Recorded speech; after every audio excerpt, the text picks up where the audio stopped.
What's going on, people? What is going on? As you know, today is Friday, which is Friday Night Madness, with your boy Six Man K Styles and Mad Mike Sports, the mad scientist, as he gets his Randy Orton pose on, or should I do it 20 right? years of Randy Orton. Let me do it right. I hear voices in my head. They come to me. They holler me. They talk to me. Hey, man, as you already know, man, it is Friday Night Madness. We're going to do a little draft talk today while the Hawks and the Braves are playing. We will be score watching as well. But before we start the show, we got to do this right. We got to hit you with that real roll call. Sponsored by. Oh, yeah. Little swig of H2O. High quality H2O. Always. The weather change is a motherfucker, boy. We better start drinking our water for real. Trust me, I get it. Trust me, I get that. Exactly. And today's roll call, we're going to hit up with Joseph Thornton. We got Aunt Jay in the building. We got Bubba Gump, Nathan Floyd, YMOF Jamal. We got Brian Peoples, ATL Leo. We got Michael Walker. Not that Michael Walker. We got D. Coleman. We got Eric Mack. Jerry Bowie. We got Gabriel Lombro. Pat Norris, Tail Sports and Gaming, Old Chicken, Hauler. And we got some of our people here. We got Noah Tendell. We got the draft guy of the Unholy Alliance, as y'all already know. And we got CK22 with B Tucking Fours. Hey, man. Hey. We 1 week away from the draft, man. Man, that's crazy. It is crazy that it just went by that fast. Now we get to find out what this regime really is about. Now, we apologize for the late start. It was almost kind of like the Hawks game where they had the late start. Kind of find it fishy that there was a suspicious package in State Farm Arena. Yeah, but that's real. It's we gonna say that for later. But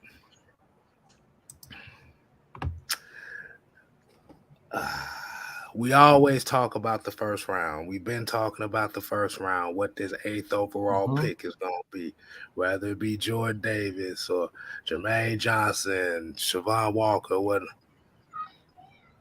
Let's start focusing on some mid-round picks, man. Well, how do you feel that the Falcons need to attack this mid-round?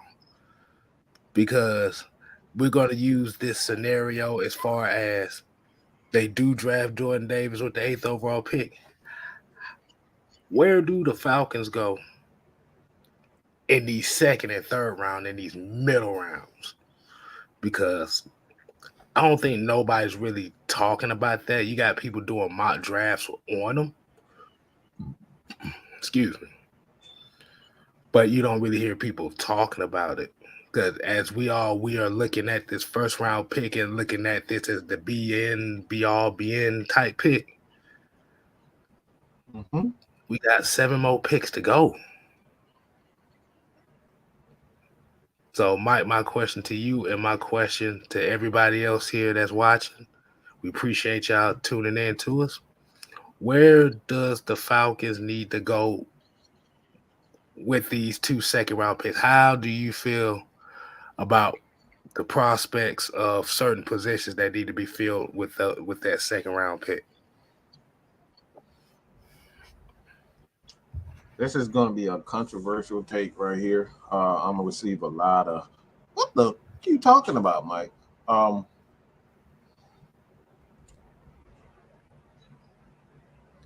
I'm gonna say this. I got two parts to this draft. So the first part is based on um is predicated on the fact that we draft Jordan Davis.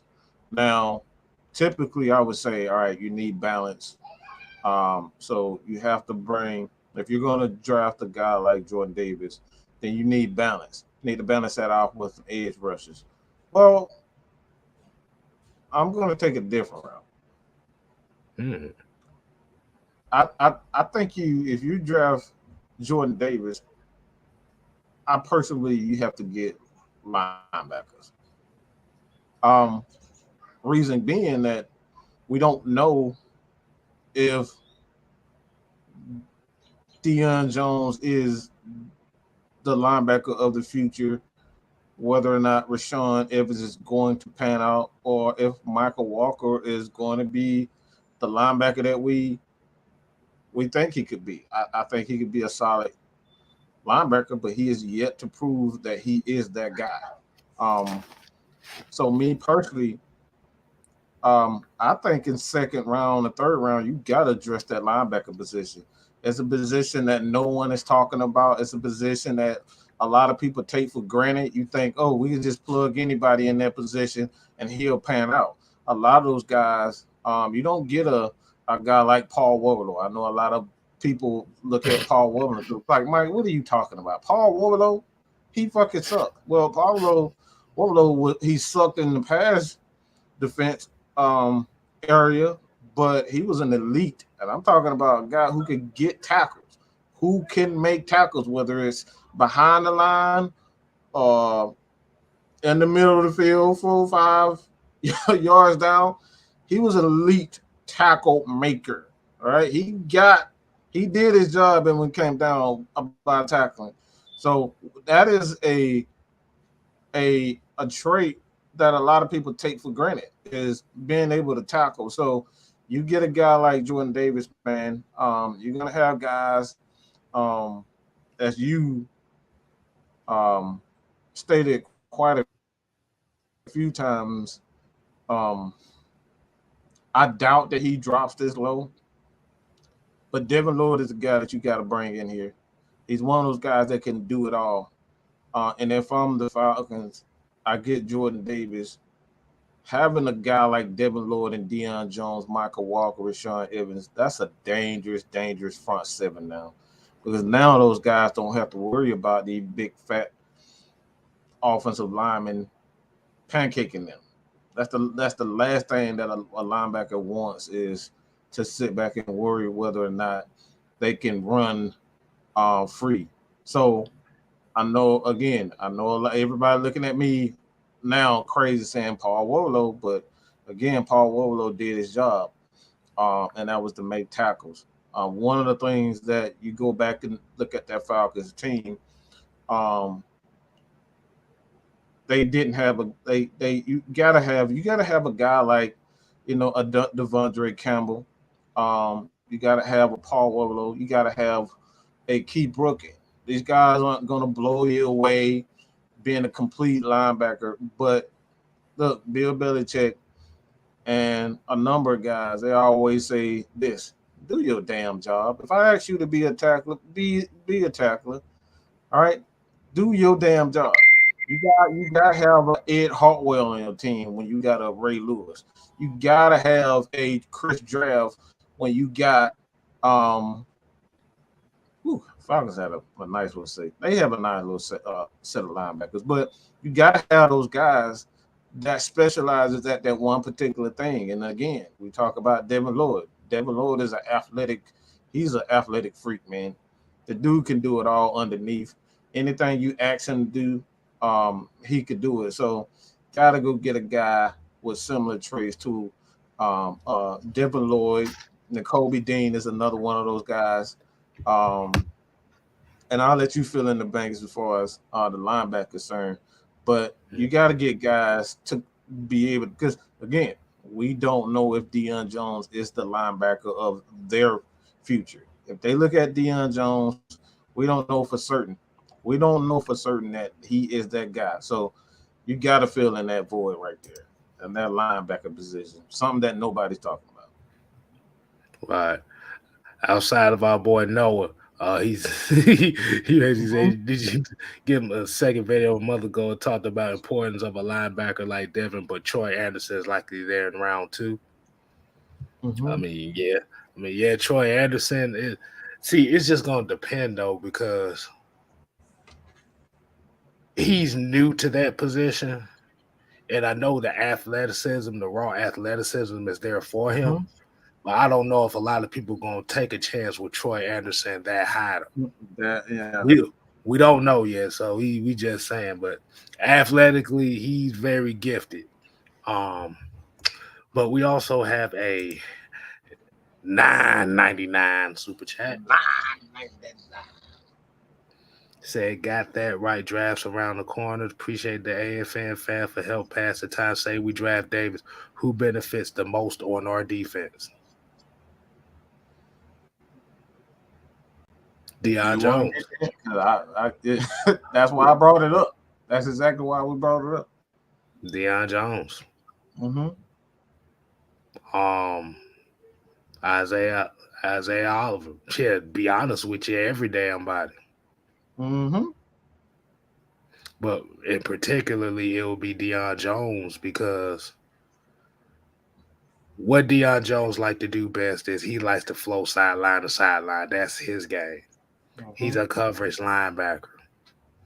Now you bringing in a Rashawn Evans to kind of be that attacking linebacker that would take the pressure off of Deion running into those offensive linemen, them fullbacks, and just let him flow to the ball. Mm-hmm. But essentially, it will definitely help Deion Jones, and it will also help Grady Jarrett too. Mm. Because let's be honest, Grady Jarrett has not had that Batman Robin relationship since 2017. Mm. I'm just saying. Mm-hmm. But Having those Deion, guys that be able to flow, free flow, like you said, man, that's again that opens up your defense when you got linebackers that are able to just move around and just mhm, without being touched. Especially with a guy who like Dion who can run a 4-4. He run about a 4-4. That's that and great mind things alike. Noah, I have not looked at the video yet. Um, but it's it's ironic that we're thinking the same thing. So hey, that's why you're a part of the team, my brother. Tyler Cunningham said, realistically, with all emotions aside, they're going to get Drake London, Garrett Wilson, or Johnson. Those will be the best available that they have shown interest, and they're tired of Bama wide receivers. Mm, no, don't put nothing in their mouth. Y'all tired of buying Alabama receivers. Falcons and other teams just see players.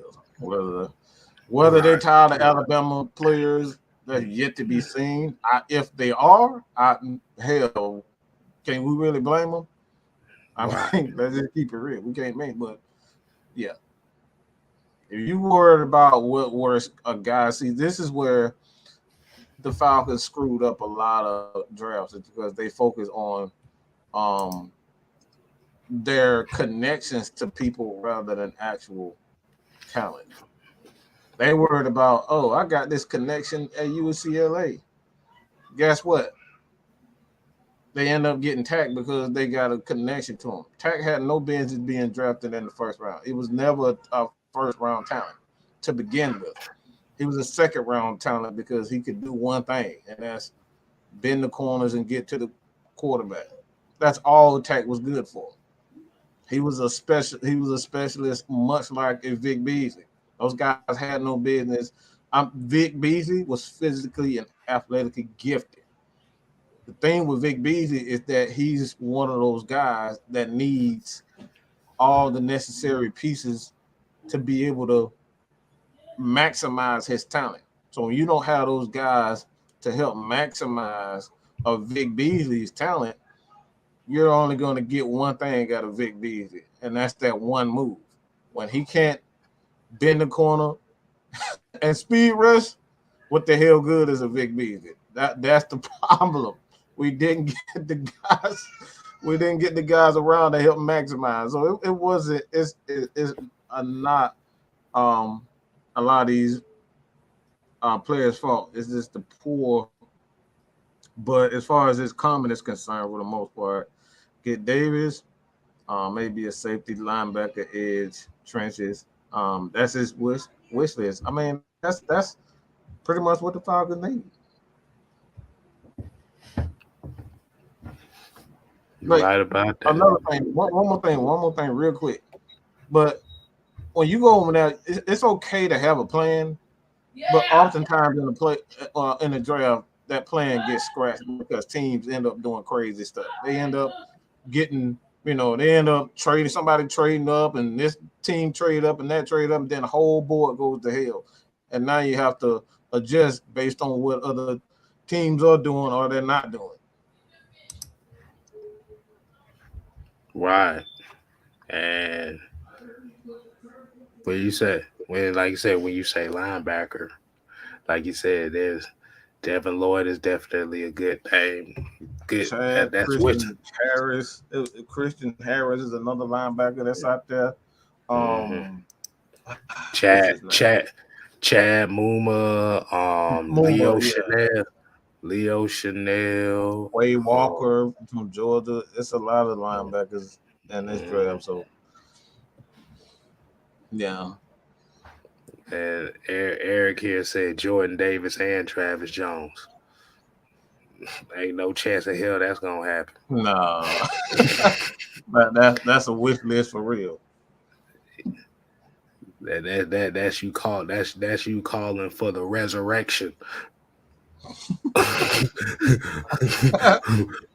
For the last resurrection, and it don't come through Mm-hmm. because because Travis Jones ain't making it out. He's not making it past the first round. I'm telling you that now. I'd be surprised if that happens. I really Yeah, would. I'll be surprised if I'm surprised if he even get to the second round. To be honest with you, Mm-hmm. but but you said Devin Lloyd. So as we're talking about those type of linebackers, we're talking about guys that are extensual, um, guys that can kind of be that quarterback of the front Mm-hmm. seven. Mm-hmm. Because they help get the secondary in the right place. Also, that's what a lot of people don't understand. When linebackers are in their spot and they're doing their job, it makes it a lot easier for the safeties in particular to do what they do and be boundaries, and not allow. Like they can be either more aggressive or they have to be a lot more safe in their ability to be a playmaker. So if you got a linebacker crew that's doing their job and they free flowing, they can get the spots.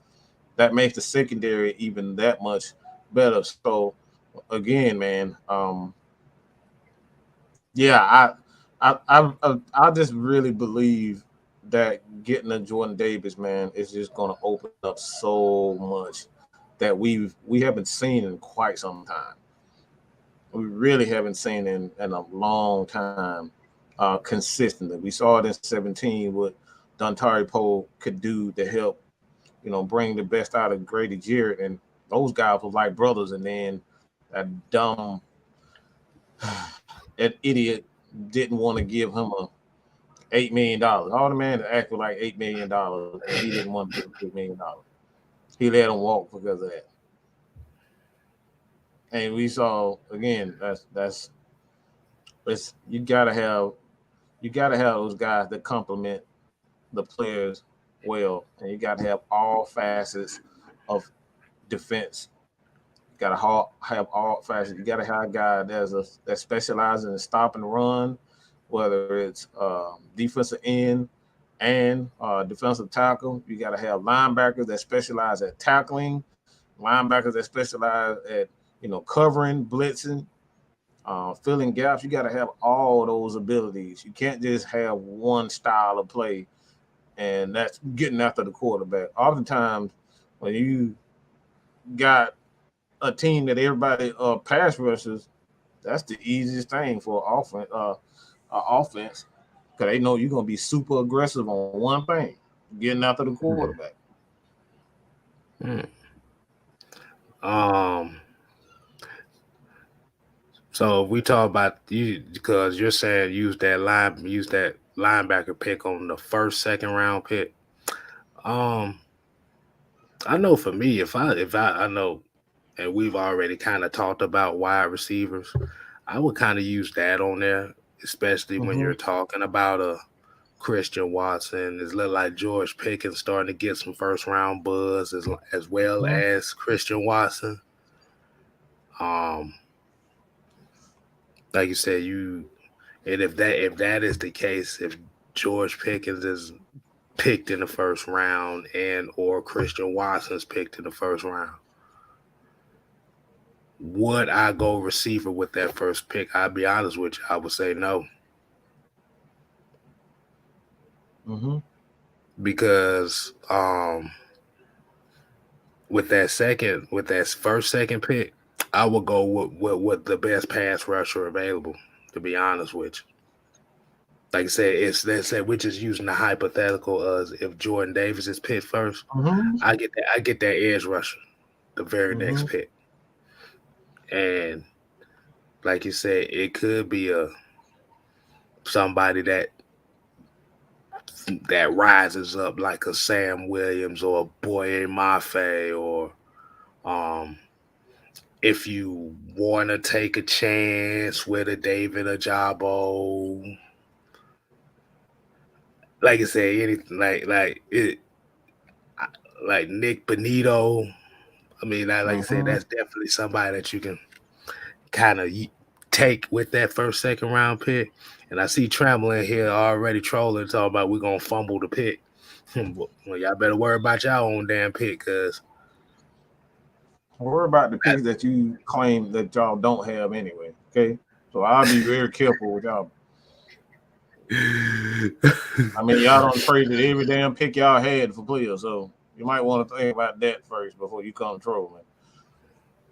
so they ended up they getting two picks. They got two picks in the first They round. got So you two know picks, and they gonna all of them gonna be wide receivers or backup quarterback. Y'all drive backup quarterbacks in the second round every year. Hey, look, they gonna get punter Matt Oriz out of Arizona State with one of their first round picks. I'm gonna be looking like, Yeah, what they is always do y'all some doing goofy down stuff there? with they always do some good stuff, some goofy stuff with their dang picks. You was I like, what about to say, y'all trade up for? I What about the defensive lineman went? Marcus Davenport. Yeah, he's been incredibly mediocre. Right. But but yeah, like, getting back to what I was saying, like I said, I'd probably definitely go edge rusher. Like you said, Boy and Mafe. Like that definitely, like you said, this is only if Pickens and or Watson is or Traylon Burke, if they all these guys are drafted in the first round. Mm-hmm. So if you can't get the best wide receiver available, you get the best pass rusher available with the first pick. And Let hold me on, we say gotta something real hold on, hold on, hold on, controversial too. hold on. Hold on, let me get this $5 super chat from Los Falcons. Said, pay What's attention, going Falcon on? fans. They dropping gems, rice, and bean energy. Oh, Hey man, oh. we got to. I got the Zen bees on today, so we good. That's Oh why. yeah, oh, yeah. Somebody said I sound like Tone Loc today. I'm like, yeah, that's why. I'm chilling. Mm-hmm. But he said, I'm, yeah, they drop. ooh, But what was you about to say? What was you about to get into? I'm gonna say something real controversial right here. This pick with the eighth pick, um, is predicated on the abilities, and being that he's had success. So I know that he knows how to get the best out of these defensive linemen. And it's two picks right here. Two picks. It's two guys. These are the guys with Jordan Davis. For whatever Falcons feel like Jordan Davis isn't the guy, these are the two guys that I think right now fits perfectly for what the Falcons need. Um, the first one is Kayvon Thibodeau. When you look at him athletically, he's an absolute, like, I think he's the most athletically gifted lineman, edge rusher in this draft. He just is. When he's on at that size and that speed and the quickness, he is that guy at that number 8 spot.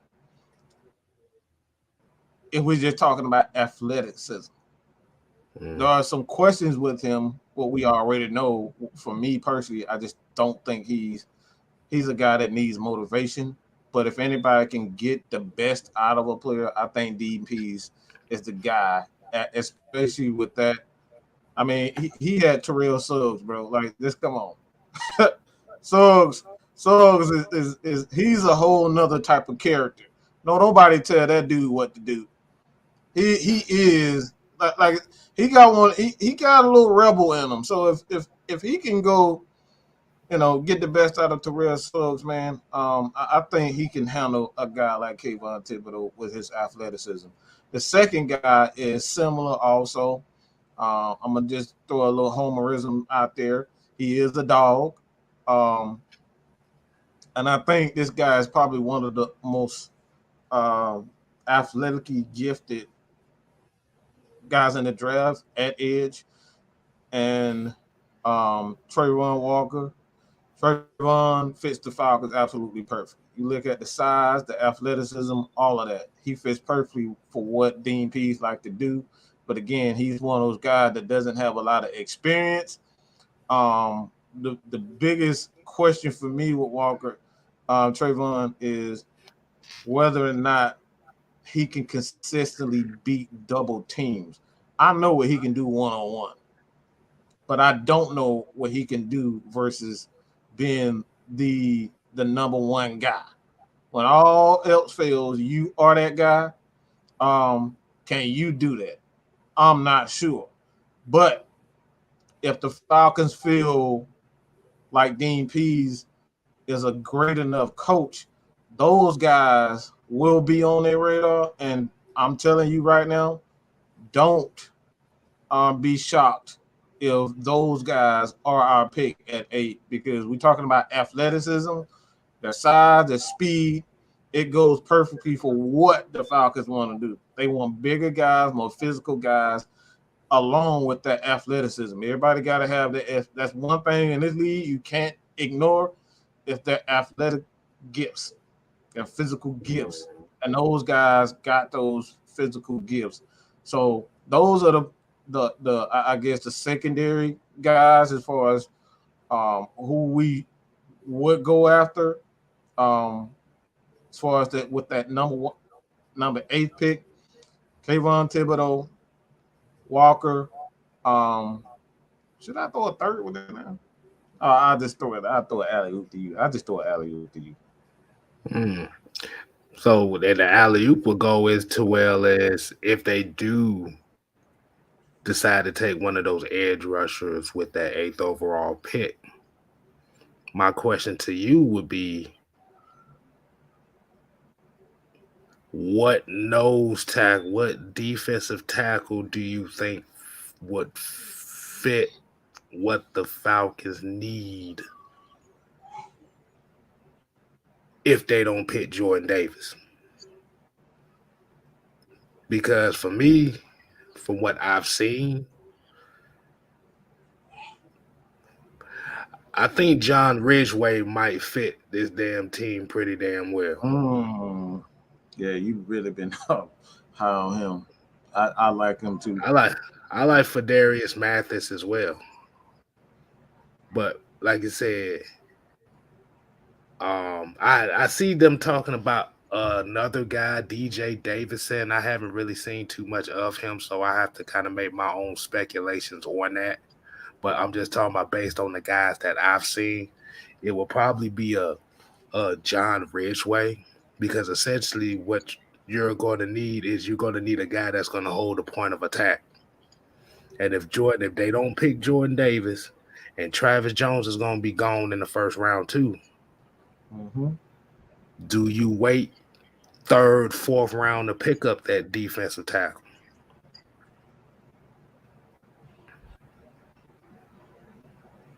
Um, but as far as if you're talking about edge rushers, I can definitely see that. Um, only reason why I say it might unlikely happen is because I don't really see those guys really getting past the Mm-hmm. Giants really. Mm-hmm. Neither one of those guys, because the mock draft now is like they projecting Trevon Walker to go first overall, Mm-hmm. and it's kind of one of those things where it's like you're basing everything off the athleticism, but these are guys Mm-hmm. that are not finished products, which is going to take some time. Now, reason why people like Jermaine Johnson is because his ceiling ain't as high as everybody else. But as far as kind of like being like what a edge setter and somebody that got some type of moves, he's kind of like up here compared to them. Athletically, he's nowhere near them. Athletically, Mm-hmm. but he's like a very accomplished and would be a way more successful Ogundeji.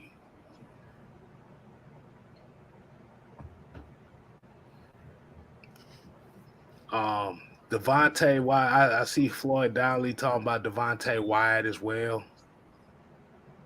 I don't know. I don't know if they're going to be looking for another bookend, but we're just talking about as far as just straight defensive tackles. Like, who would you Mm-hmm. see it being the mountain in the middle?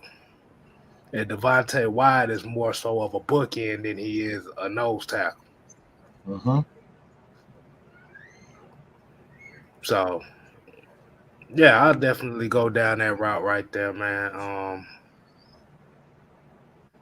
I saw a question up here early. There was another question. Here go. Look. Here go Dre. Here go Dre being all smart ass and shit. He said, "Now y'all want to consider other D tackles. What changed? Bro, you smoking that Nothing. good. If you think that's all we been. Yeah, get the damn goo the goo out of your ears because obviously you ain't been listening. Maybe you the one who been smoking that good because we've been talking about we got a whole list, a playlist of players that we've been talking about. Where have you been, my friend? And I think I've mentioned quite a few defensive tackles here Mm-hmm. on this channel for a while now. Mm-hmm. Oh wow. We want we Jordan got a Davis, right. but the first thing we always said too is do not fall in love with players because it's not a Mm-hmm. guarantee that you're going to get that player. Mm-hmm. Because at the end of the day, what we say, these motherfuckers don't give a damn what we say. At all. We can harp. Perry and Winfrey is another one too that I saw. Um, I just with his size, I think he'll be a nice one. Right. Um, Penny Winfrey, that's a good one. Neil Farrell Jr. He Mm-hmm. definitely is another good one out there. Mm-hmm. Um, and like you said, we're calling these the alternative route draft draft scenarios, as we call them. Mm-hmm. So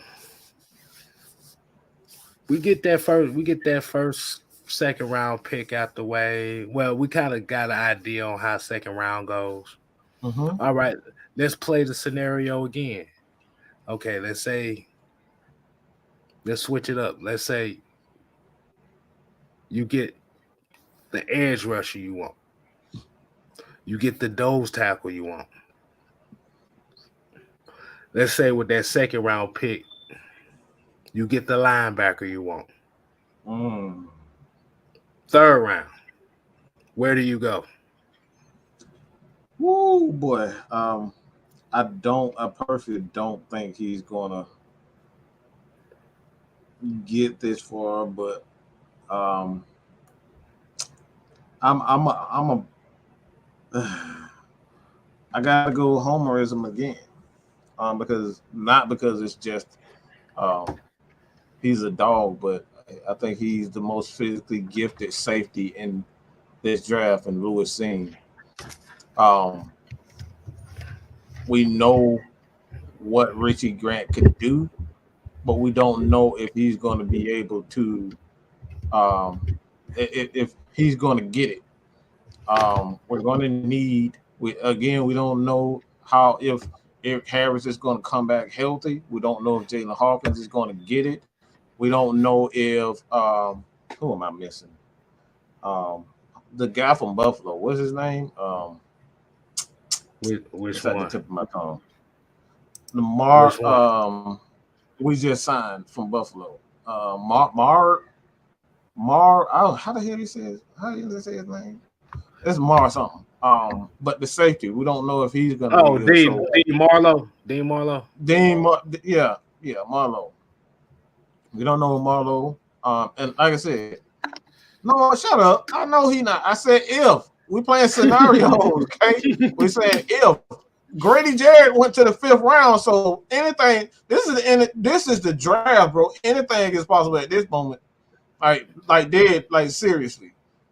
A lot of people thought Deion Jones was a first round talent, and he ended up dropping to the second round. The only reason why he dropped to the second round is because they said he wouldn't be able to physically hold up to the demand of the NFL, and he's proven that to be wrong.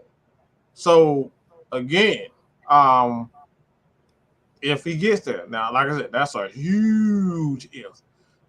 That's a huge if, and I'm talking about huge, because Lewis is one hell of a safety, and that's a position that the Falcons desperately need at this moment for the future's sake.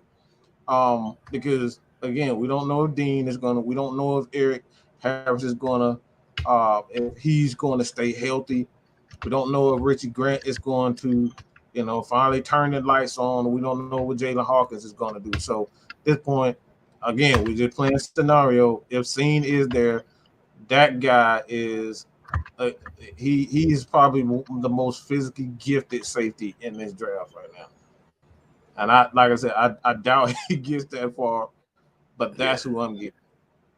Yeah, because I was about to say, ain't no way in hell he dropping to the third round. I'm telling you, No I'm telling way. everybody. Yeah, nah, he might barely make it out the first three picks in the second Right. round at the latest. At the latest, yeah. That dude is a But he is a shout freak.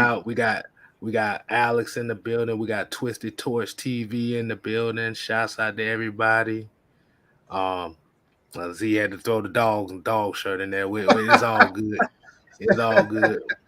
We got no tech. We got one Y'all person got a that I championship. We know. both champs. All right, y'all No, champ, we no, champ. no. I'm talking about the draft, motherfucker. I ain't talking about the Okay. championship.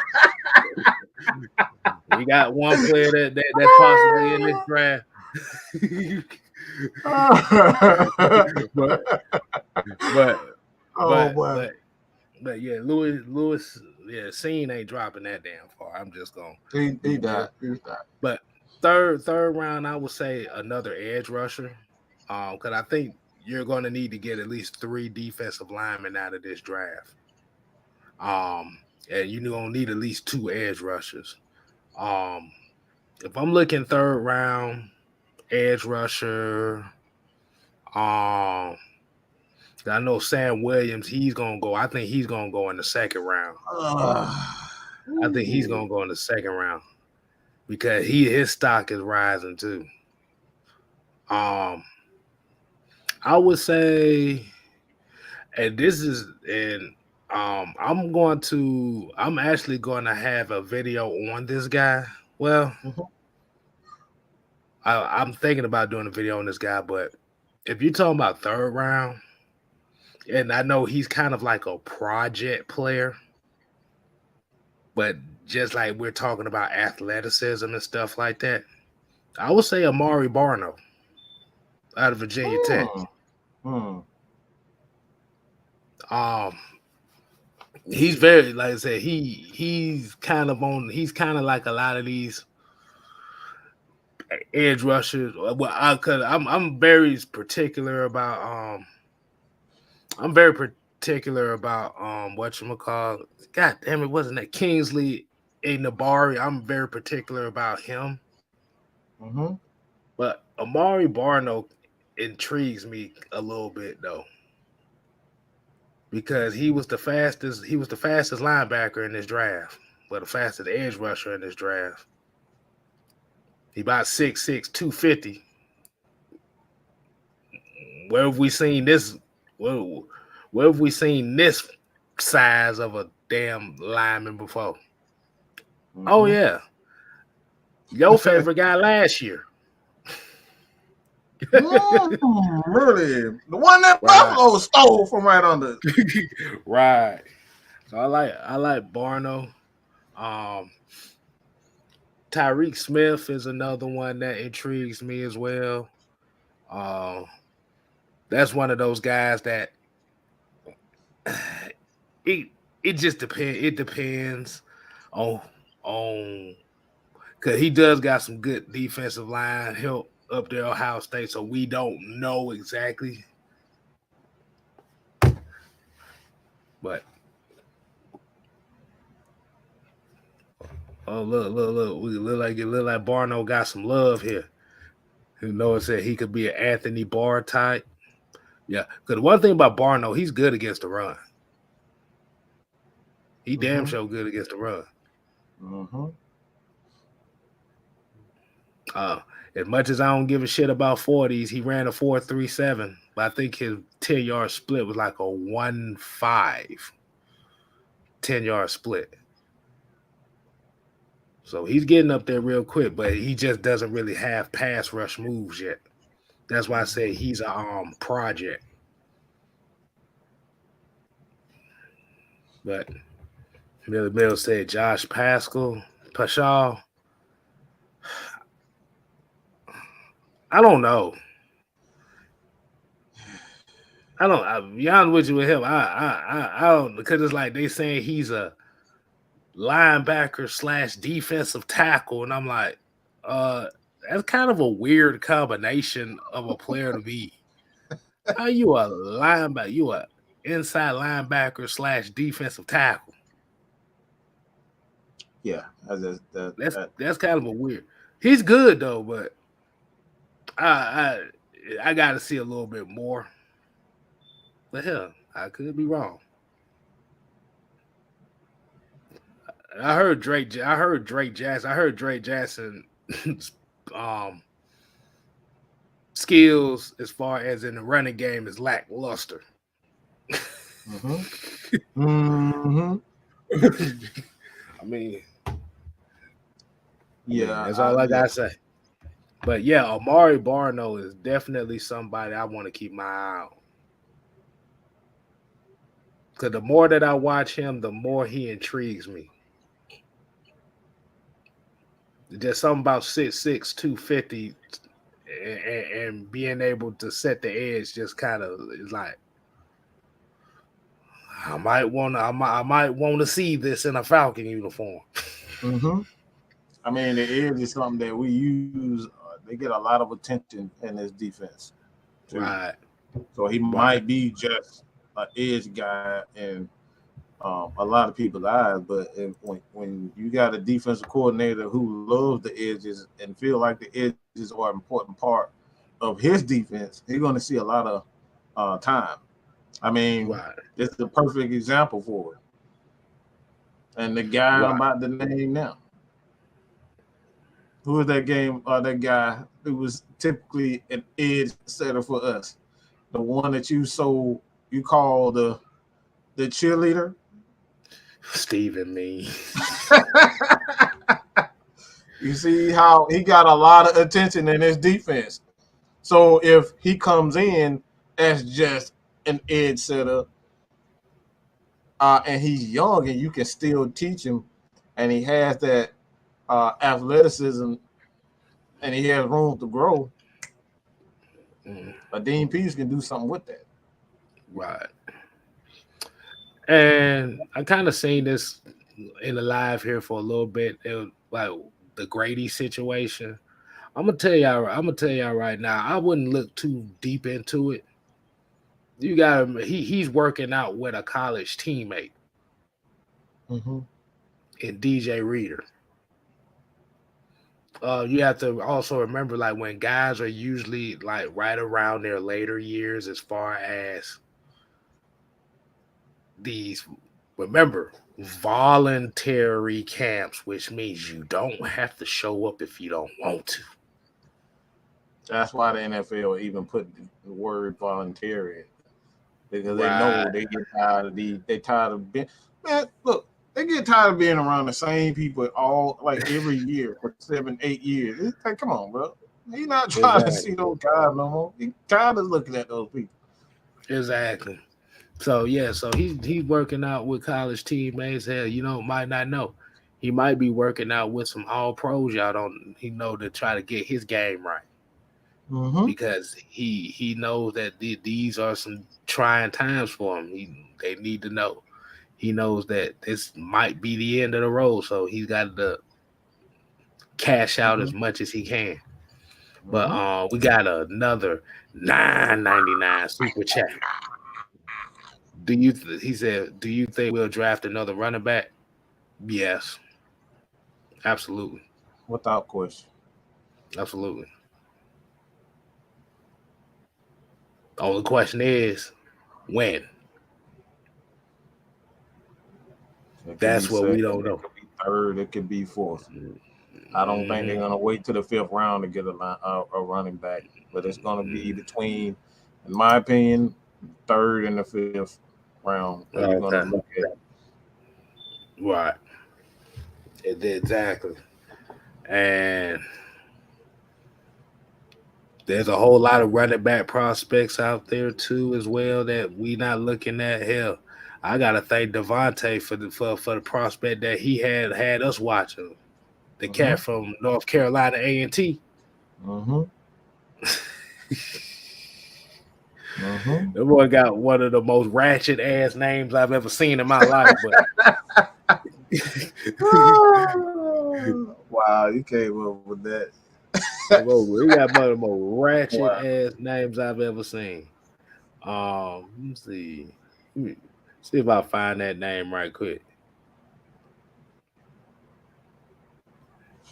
If it's a chance that y'all go ahead, y'all check it out.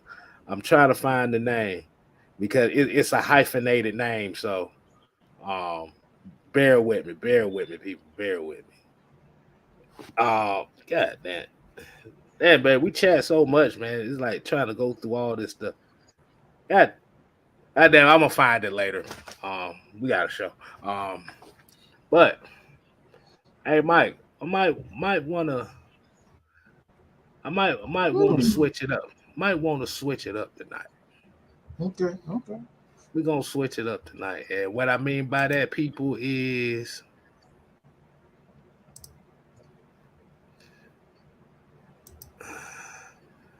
we got Jamaris in the building. Appreciate you joining us. Um we're gonna have the link in the chat. Now, if you come on, okay, so this is gonna be the set rules this time. We're gonna get you, like I said, we ain't gonna have 8, 9 people on the screen at once. It might be only be about a couple of y'all. And like you said, just give y'all just come on, y'all just give us your thoughts about your draft scenario and how would you draft and what do you think the Falcons need to get? Yeah, let's try to keep it to like 5 minutes. We're not, About yeah, five because minutes we again. want to enjoy the Hawks game too, so we're gonna keep it to like 5 minutes. Give your take Exactly. to it. Right. Right. And as we are speaking right now, the Hawks are up 61-54 at halftime. Woo. All right.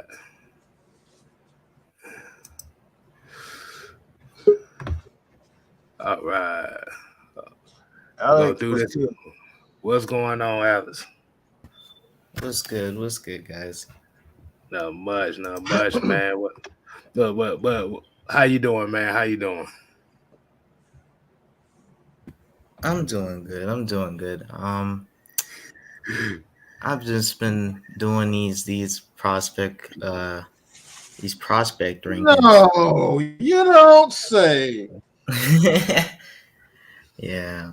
So honestly, honestly, I don't think because you guys had mentioned Leo Chanel and like around like Quay Walker and uh I think you guys mentioned another linebacker, but I think he doesn't fall out the first round, in my personal opinion. I think he's Mhm. probably going to a team that has like that linebacker group similar to that of like to the Patriots because he's just Mhm. that big burly linebacker that helps relieve pressure off the D line, and that is Mhm. like very valuable nowadays. So I don't think he falls out the first. Mhm. Okay. Okay. So, question for you, Alice. Question for you. So you mentioned the name here in the chat earlier. If I can get back and say your thoughts on as far as some of the past, the edge rushers that like your favorite edge rusher that you feel like nobody is talking about. Uh, well, Well, it's kind of hard for me to. I don't know. I really like, and everyone has been talking about him. I really like Nick Benito because, like, I feel like just the amount of roles that you can put him in is so. I love it. He can play rover. He can play on the outside. He can play in coverage. He's a versatile chess piece, and I like it. But I also like D'Angelo Malone out of Western Mm-hmm. Kentucky. I think he's pretty decent. um, Boye Mafe, Arnold Ebiketie, Majai Sanders. I've been talking about for like the longest, but I think he's okay. I don't know. I think he had like he embarrassed Daniel Falele, but other than that, I think he's okay. Uh, always surprised. The great Kali. That's what you're talking the about. great, There's the great Kali. remember, yeah. If anybody remember watching the great Khali wrestle, it was not a pretty thing to see. Yeah. Yeah, barely stay on hit. You talking about that man would trip over a piece of paper in the damn ring. He Mm-hmm. looked like he was That about to fall every time he was like, motherfucker do his chop. This is his chop. Ah, like really. We're supposed to believe that's a finished motherfucker. I could mm-hmm. sneeze on that chop and get some popcorn before you. Oh man. But go ahead, Alex, my bad. Nah, it's all good. I think Tyreek Smith is an interesting prospect too because I love Tyreek Smith. I do. I really yeah, do. any Ohio State edge rusher is someone to keep an eye out on because their O line coach or defensive line coach is really good at like hammering guys with technique, which is it's really hard to teach technique and athleticism. But Tyreek Smith has it. He was doing good in the Senior Bowl. Even though Trevor Penning kind of made him look not so good, but he was doing pretty good in the Senior Bowl. And honestly, with getting Tyreek Smith, you know that you're gonna get a guy who knows a lot of moves and is gonna execute those moves, Mm-hmm. and is gonna try and get you some pressure every single down. Right. Mm. Cause that was the one thing I did see with him is he doesn't consistently get there as far as his pass rush moves, but his motor is something to be reckoned Pressure with. guys. That's what DMPs love. Pressure guys. Hmm. Yeah, yeah. So we ain't got to be talking about. We ain't worried about pressure right now. Cause the thing is, what I look from him is when the play is not running his way, what is he doing? And he's usually chasing down the play. Mm-hmm. Yeah, and honestly, I like a lot of the edge rushers, but I think that there's a big drop off. Um, but what's even worse is like kind of like the interior rushers, Mm-hmm. because there's only like slim pickings. There's Devontae Wyatt, there's the Marvin Leal, there's Logan Hall, Mm-hmm. what's his name? Cameron Thomas, Josh Pascal, and Matthew Butler, maybe, and I guess that's kind of it. And Zachary Carter, and that's it. Right. There's no real interior rushers that I can think of that can really play inside and get you some pressure. So those guys, even though I don't think a lot of people are talking about them, I Right. think that they're like, I think that they're important pieces, especially Leo, because he can play at anywhere, but he's best inside. Okay. All right. Let's go ahead and we're gonna bring another one in here. We got one of our fellow Falcon content creators, and What's seen one going of his on? video. He had one of my favorite jackets on with the NWO Wolfpack jacket. What's going Oh, on, you already Lowe's? know I what's already going know, on. man. What's going on with you, man? How you doing, man? I'm doing great, man. How you fellas doing today, man? How's everybody doing? Wonderful, wonderful, wonderful, man. Wonderful day, wonderful day. We Good. still talking football. We still talking Falcons. You know what we Awesome. do over here. You three gentlemen are obviously more smarter than I am when it comes to college football. I'm not going to sit here in front and say that I know too much about college football because up north, college football isn't as popular. Right. So I ain't going to front. I ain't going to front. Here is what's important now, what they're selling. They're selling a quarterback that's important, a pass rusher, a corner, and a wide receiver. That's what I know. Those are the four positions right now that they're selling as being important now. Wide receivers are getting paid up the wazoo. Deshaun Watson just said a president of getting paid $230 million, blah, blah, blah, la, la, la, la, whatever. Mm-hmm. Pass rusher Von Miller got how much? Not even sure, but it's a big number. About About 140 million. 60. It got like Okay. guaranteed or something like that. And Denzel Ward from the Cleveland Browns just got 5 years, 100. AJ Terrell is way better than him now. That's a fact. Okay. AJ, get your money, baby. So at number 8,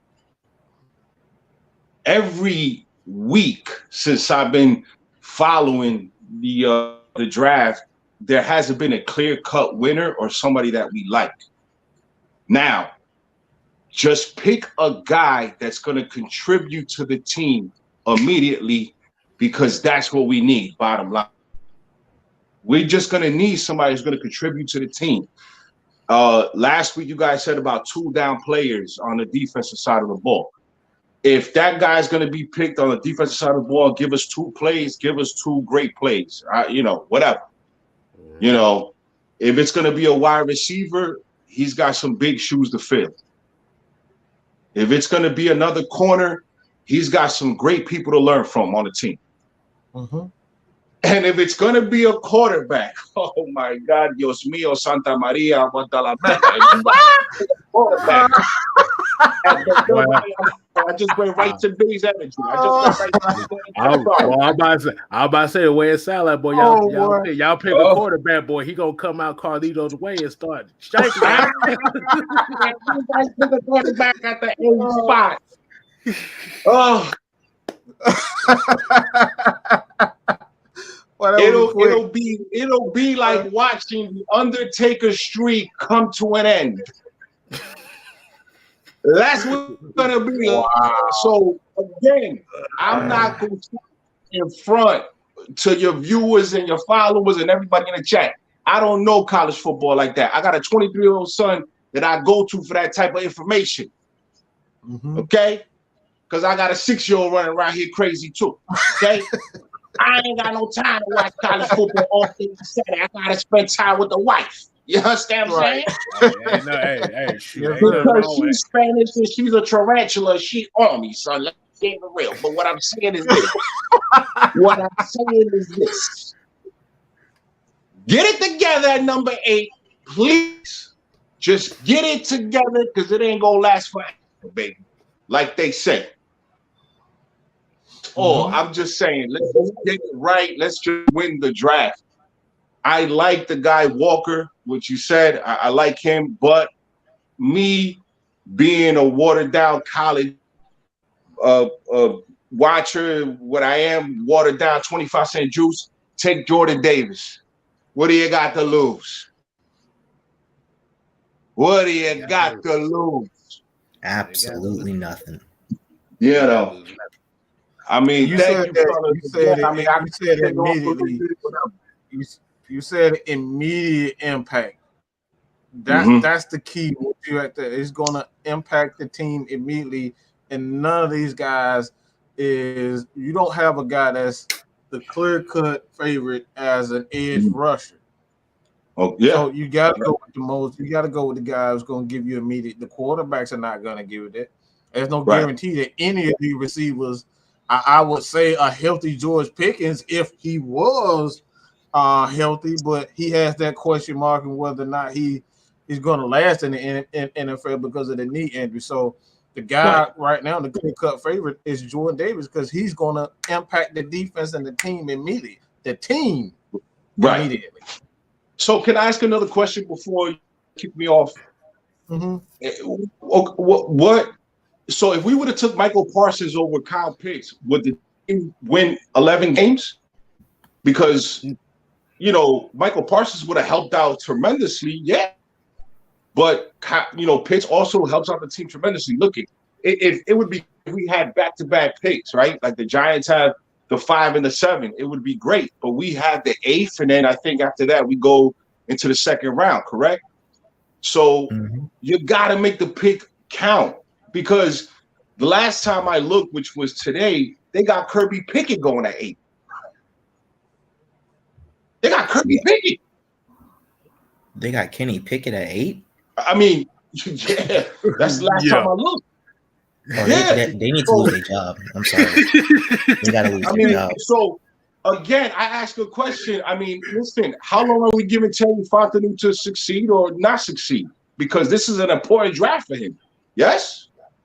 Right. Absolutely. Yep. Okay. Well, you better get money, Terry.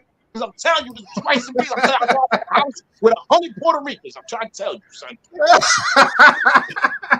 You don't want the Puerto Ricans over, boy. See, but here's the crazy bro.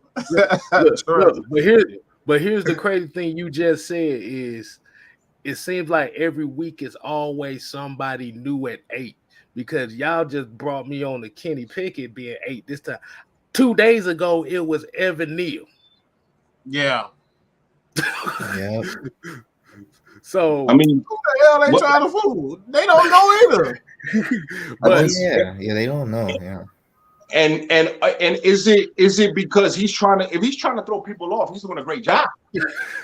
Exactly. Oh yeah, he's doing an awesome job because it's like you don't even know what you get for dinner, baby. Who are you for dinner?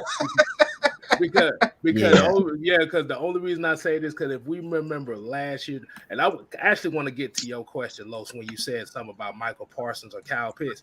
If Michael Parsons got drafted here, it wouldn't have made no damn. He actually would have been worse than he was in Dallas, because in Dallas, you still got DeMarcus Lawrence, you still got Randy Gregory, you still got you still got defensive players that can. If you looked at Michael Parsons at Dallas, all they told him to do was just go out there and run like hell. Go out there and run like hell. That's all you got to do. Come on. I mean, come on, guys. We gotta, come on, Terry. I mean, you confusing us. I mean, they don't even know what they're gonna do. Us, Terry. And last thing, I know you guys are gonna kick me off. Appreciation to Grady Jarrett. Grady Jarrett is a king. He's a king down there in Atlanta. All right, he's a king. Give that man the respect he deserves and the appreciation he deserves. Because, and I said it in my last video, when he was mic'd up against the Detroit Lions, he's always facing double teams and he's always getting hit, and he works hard. And guess what, man?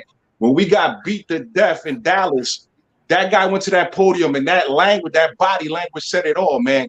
Give that man that respect. 5th round Pro Bowler. Salute to you if you ever watch this, Mr. Great. And thank you. And if nobody's going to thank you, I'll thank you now. You heard? Gracias. Salute to you, baby.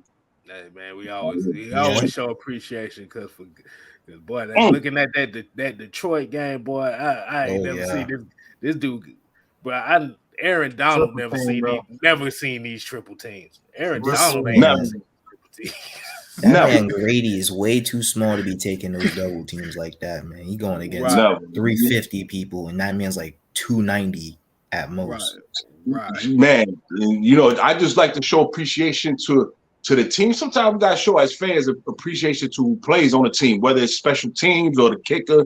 People don't give credit where it's due, man. Sometimes, man. And I do that, man, and I'm just like, yo, listen, man, if the man is swagging, Gucci suit, he's swagging, and you what? You gonna go eat some? Don't make me go down there to Buckhead, man. I don't know what's going on, Buckhead, but get your shit together down here to Buckhead. Come on now. I don't know if that's an area. I don't know what it is. This is not the first time that restaurant has done that though. They did it to somebody else. Wasn't it Renee Montgomery? They did that too. Renee, they did it to Dominique. That they are known for that type of behavior. Oh yeah. All right, maybe I'm gonna have to march down there with 100 Puerto Ricans and Mexicans and let's see what's happening. I might have to call my position down there. Oh no, don't call the Chicanos. Oh no. Oh no, it's really gonna get busy. No. We're gonna goddamn. Oh my God, we're gonna tear that thing apart. Oh man, I love you guys, man. I love you guys, man. I get smarter every time I watch you guys. Hey, y'all make sure y'all go follow Los Falcons on YouTube. Los Falcons. I'll have the link in the description. I'll share a lot of your videos. I promise you that.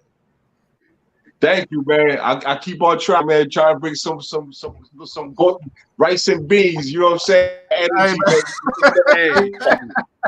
rice and beans. You know what I mean? We love it all, man, over here, man. That's it, man. I got the right here. I got right here for you. Whoa, now that's dope. That's dope. That's dope. Right. Rest in peace to Razor Ramon. You know what I'm saying? Yes, sir. Yes, sir. Man, boy, you might have me justified up in here, boy. Sick, man. You guys give me great energy, man. You guys are great energy. Everybody who's watching, everybody in the comments, everybody, man, is always great energy. Respect to everybody, man. Salute. And stay healthy and blessings, man. You know what I'm saying? Because I'm telling you, we're going to surprise some people this year coming up. We're going to surprise some people. I'm going to talk about it. We're going to surprise some people. Trust me. Goddamn right. All right, Los, man. We're gonna bring somebody else in here. Alex, if y'all want to hang out back, y'all can. We're gonna bring the homie here, Jamarius, in the What's up, good? everybody? Jamerus 58 Gilliam going has on, joined y'all. What's up? What's going on, man?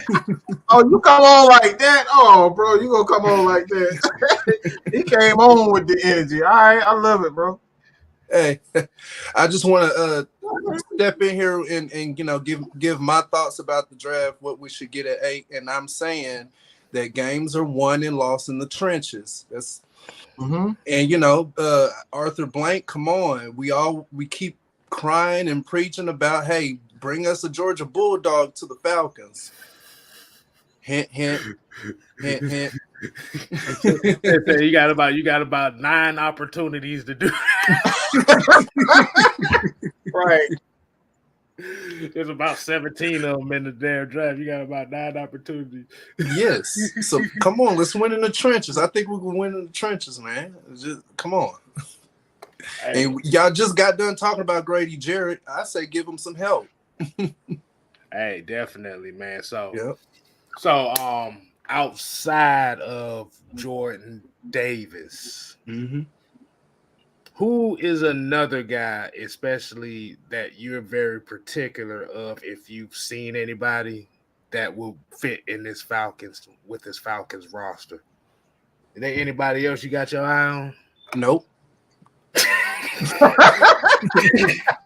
That boy said, "Give me."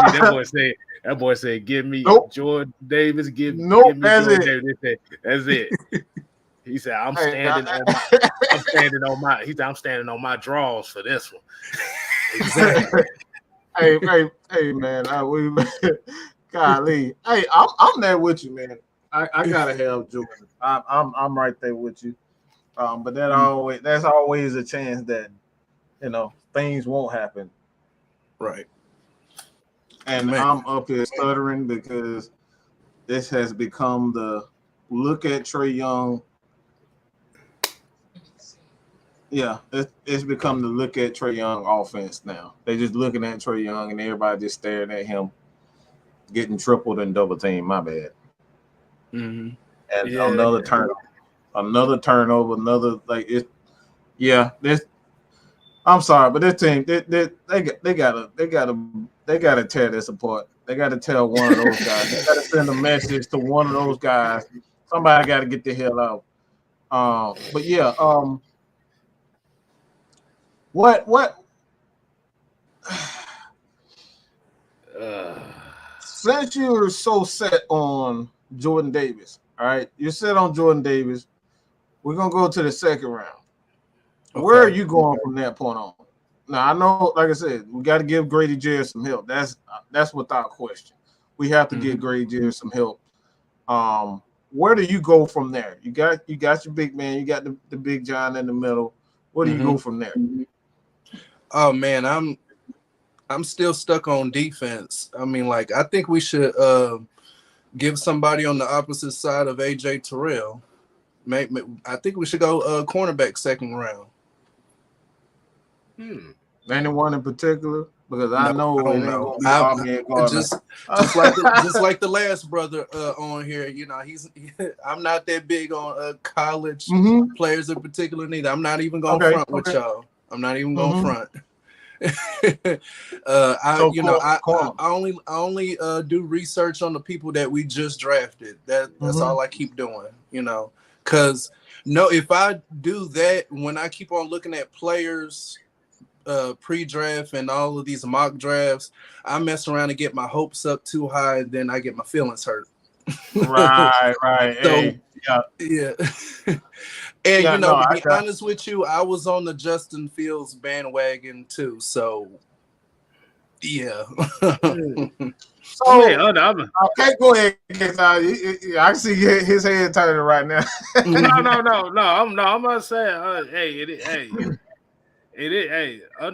Understandably, but just at that time, it's like you either had to get somebody that was gonna make an immediate impact because the Julio thing, and then all of a sudden, then Calvin Ridley shit and came up, and it's like, bro, what would this offense be without Kyle Pitts? So that's why I'm looking like, thank God we got him, because boy, could you imagine no 1,000 yards from Kyle Pitts? what this offense will look like. Man, boy. That right there. That right there. No Kyle Pitts. Yeah. Hey, I think in the third round we can get us a running back too, because we need a solid running game. Mm-hmm. No, they have to get a run. They have to get a running game to kind of balance things off. But let me say this about Justin Fields. I don't know what's the misconception about, because if you guys know me from earlier, I still do Georgia Bulldogs content, and I was one of the main ones who were waiting for the Dogs to start him. He needed to start. He has the talent. My biggest issue with him is he just wasn't ready for that position. I actually think he hurt his career not being patient and actually sitting back and learning the position. We got players, because you got to go back to high school. Justin Fields didn't start at quarterback just like his junior year or something like that. So he had like 1 year under his belt as a quarterback. So he never truly learned how to play position. Everything that you see of it is just pure athleticism, gifts. He never learned how to play the position. When he went to Georgia, he didn't want to sit back and learn. He wanted to come in, all right, I'm good enough, I'm a 5-star, let's come in, I need to be starting.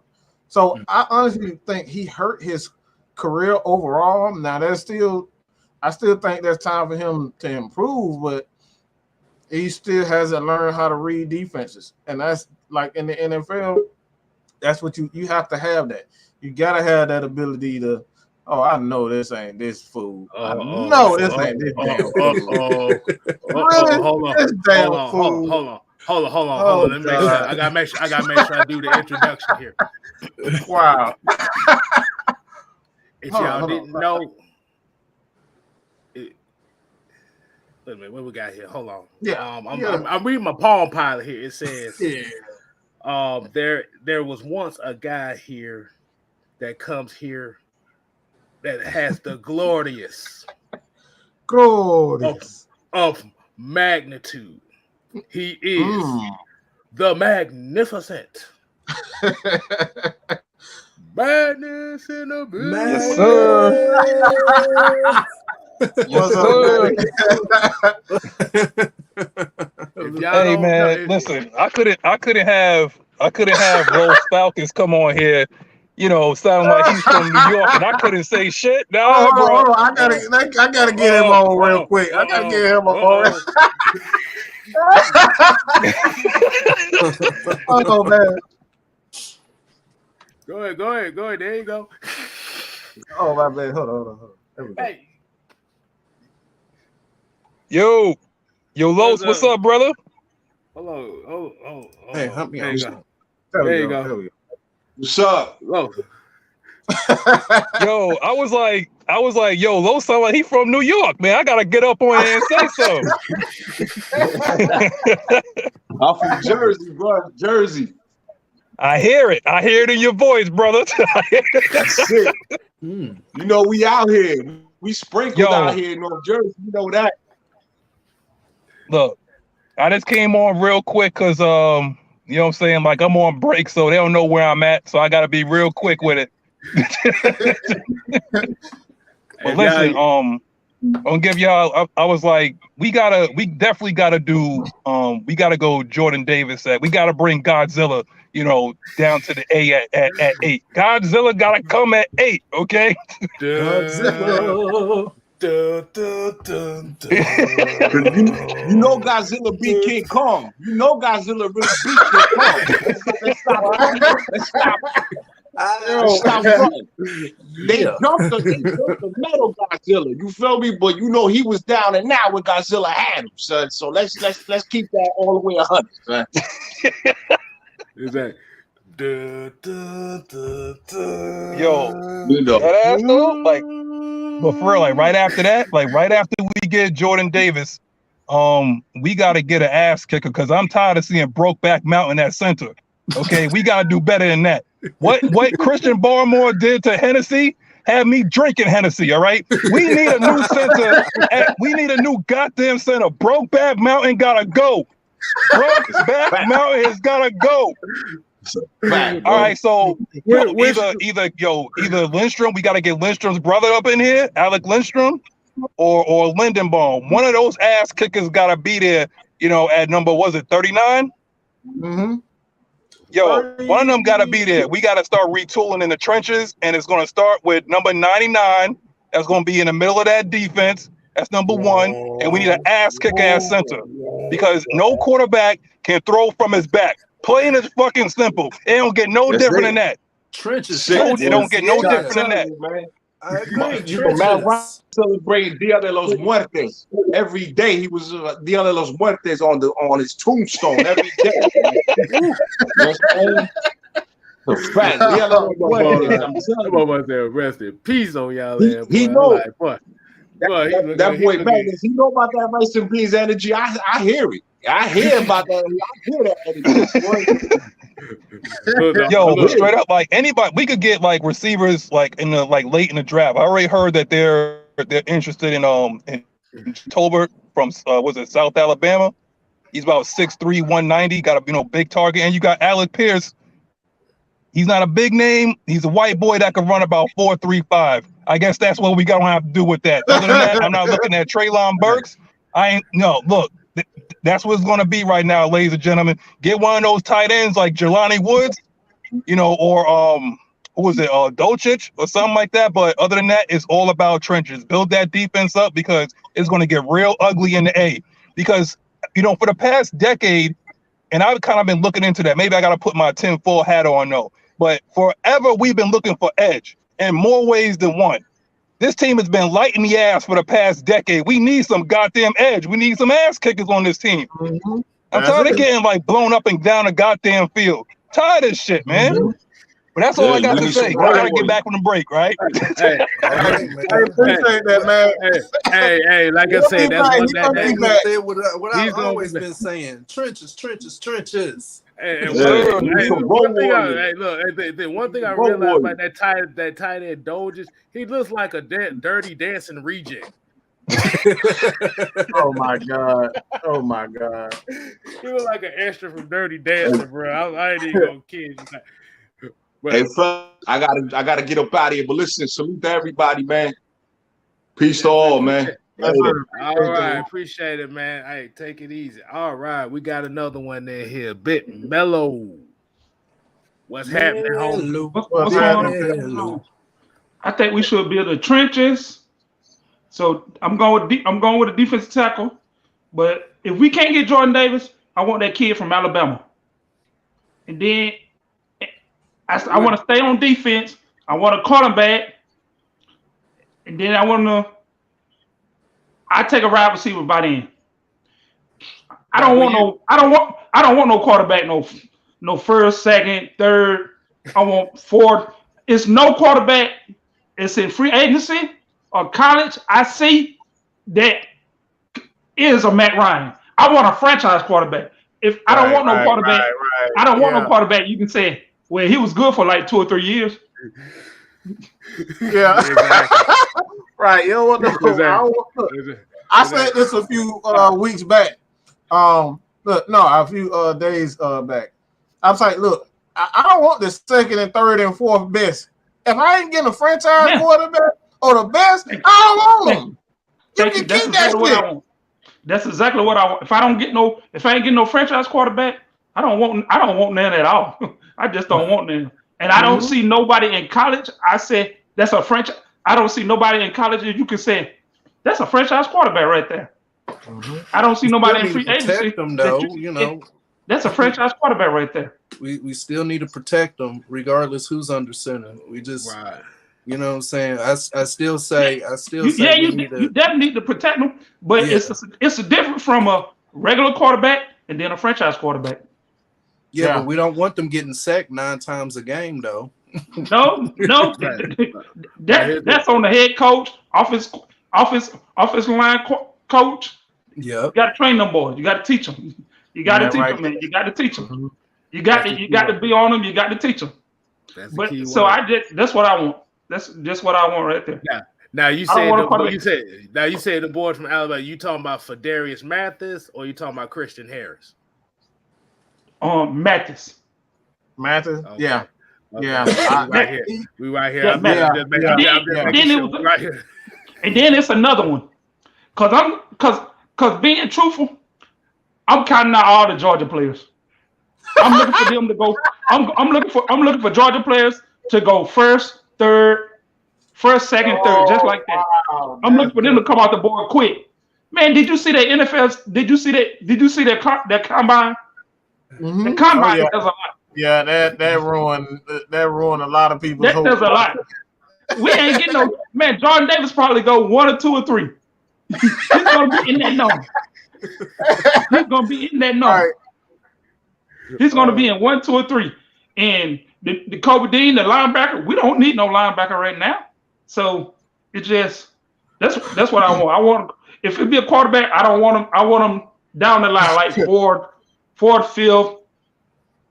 I don't want no quarterback. I take a wide receiver before I take a quarterback. Mm-hmm. Okay. So my question to you, Melo, is if you're thinking of a potential quarterback in this draft, because me personally, I'm not touching a quarterback for the next 2 years, at least the next 2 years. Right. Who would you have in mind as far as quarterback in this draft alone? This draft coming out right now. Right now. I don't see no franchise quarterback in that draft. I hate to say it, but I just don't see one. You don't see. I want a clear leader like Matt Ryan, where we lost. Hey, look, Can I get a quarterback like we lost? But I don't see it. I don't see it. No. I want a quarterback like we just lost. If we can't get one like we lost, what's the use of even getting one? I had a magnifying glass. I lost it. See, but the problem is a lot of people are not realizing, even though we could say, yeah, Marcus Mariota may not be on that level. He ain't no franchise. Mm-hmm.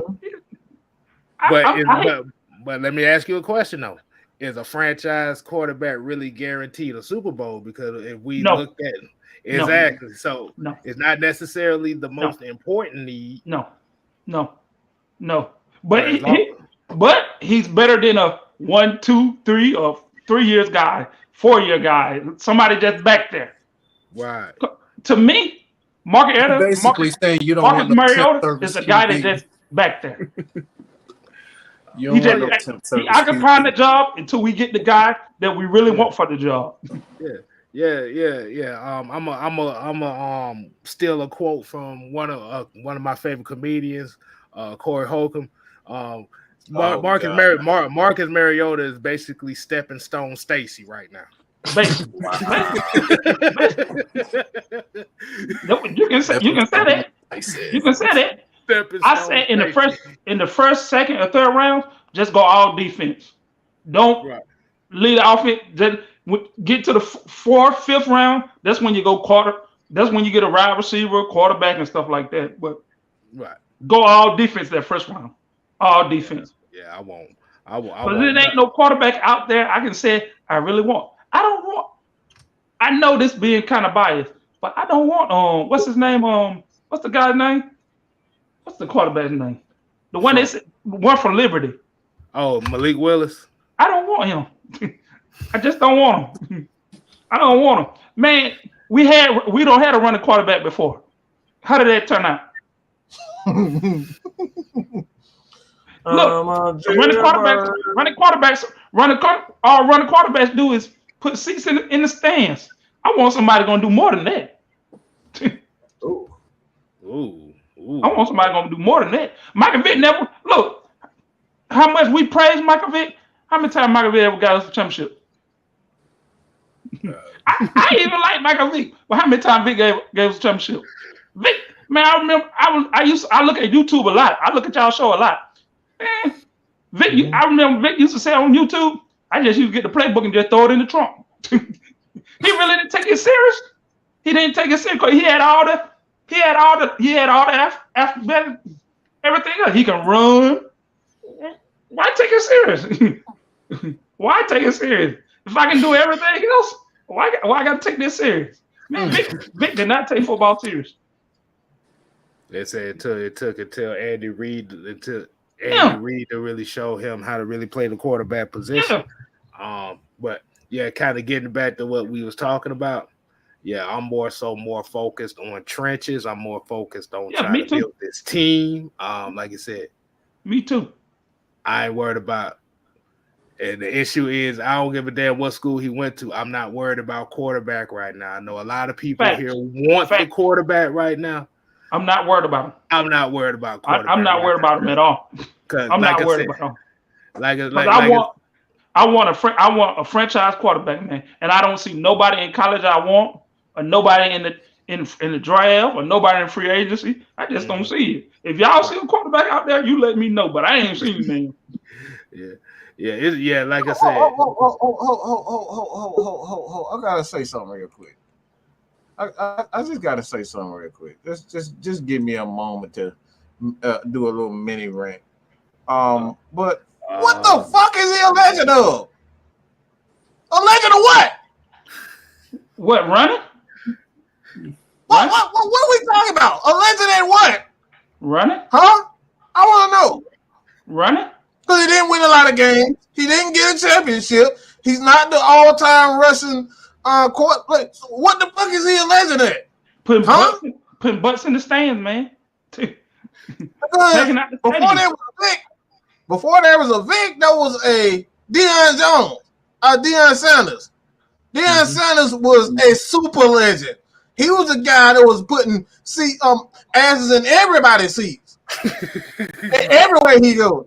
Asses in everybody's seats. And I'm talking about big asses, skin asses, all of them. White, brown, yellow, all of them. That's what Deion was doing that before that was even a Mike Vick. So we talking about legend of what? People want entertainment. They don't want to win. They just want entertainment, man. They don't want to win. I want to win. I want to win, man. It's nice having entertainment, but then you be like, damn, man, why can't you just win? win, baby, win. Yeah, I mean, eventually when it comes down to the winning is we have to change the mindset as far as, okay, what has been the issue with this Falcons team for the last 5-6 years? It's been, we can't stop the run. Can't stop the run. Can't stop it at all. We basically say the Atlanta Falcons defense had an OnlyFans page because they was getting ran through and through like a motherfucker. Bad. I mean, real bad. Like a yellow light. for $59.99 a game, you can run through the Atlanta Falcons. That's the OnlyFans page they had. Basically. We couldn't run the ball. Our red zone offense was inconsistent. So what is one of the main things that you can do to do all that? Change the mindset. Damn the greatest show on turf. Give me the big, ugly, stank football. This is why I keep this bottle spray right here, because we need football to be dirty and stank over here. Look, Chicago Bears offense suck, but their defensive line, I love to have them. I would love to have them. Their offenses suck to me. Every time I look at them, I'm like, man, they only problem they got, their offense suck, but the defensive line is right there on point every game. I'm a defensive guy. I like to see some defense going on, and especially when we have Dean Pease on our side. All right. Yeah. Okay, so I'm calling out a very special person here in the chat. I want you to kind of hit this link. I guess he called us all brainwashed or something for what we thought. So Red Beezy, this link right here is especially for you. I want you to come up here and give us your thoughts outside of the keyboard and stuff. And nobody's going to interrupt. Nobody interrupt now. All right.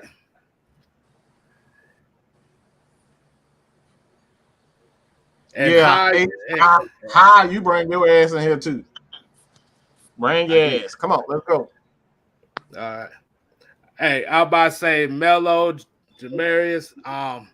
We're gonna Yeah. Give him some Like, space. y'all hold it down now, I'll man. leave. Y'all hold it down to rise up. It's all right. 58 out. 58 out. Hey, definitely appreciate y'all coming in. If y'all want to hang out in the back, that's fine. If y'all got something to do, like I said, it's up to y'all. But we're gonna go ahead and get y'all off right quick. I ain't mean to do it like that disrespectfully, but Red BZ and Ha, I'm gonna need y'all to kind of especially hit the link and give us your expressions as far as this NFL draft and why you say we've been. Y'all remember that Steve Urkel? That Steve Urkel. He You can do it. Everybody do it. All right.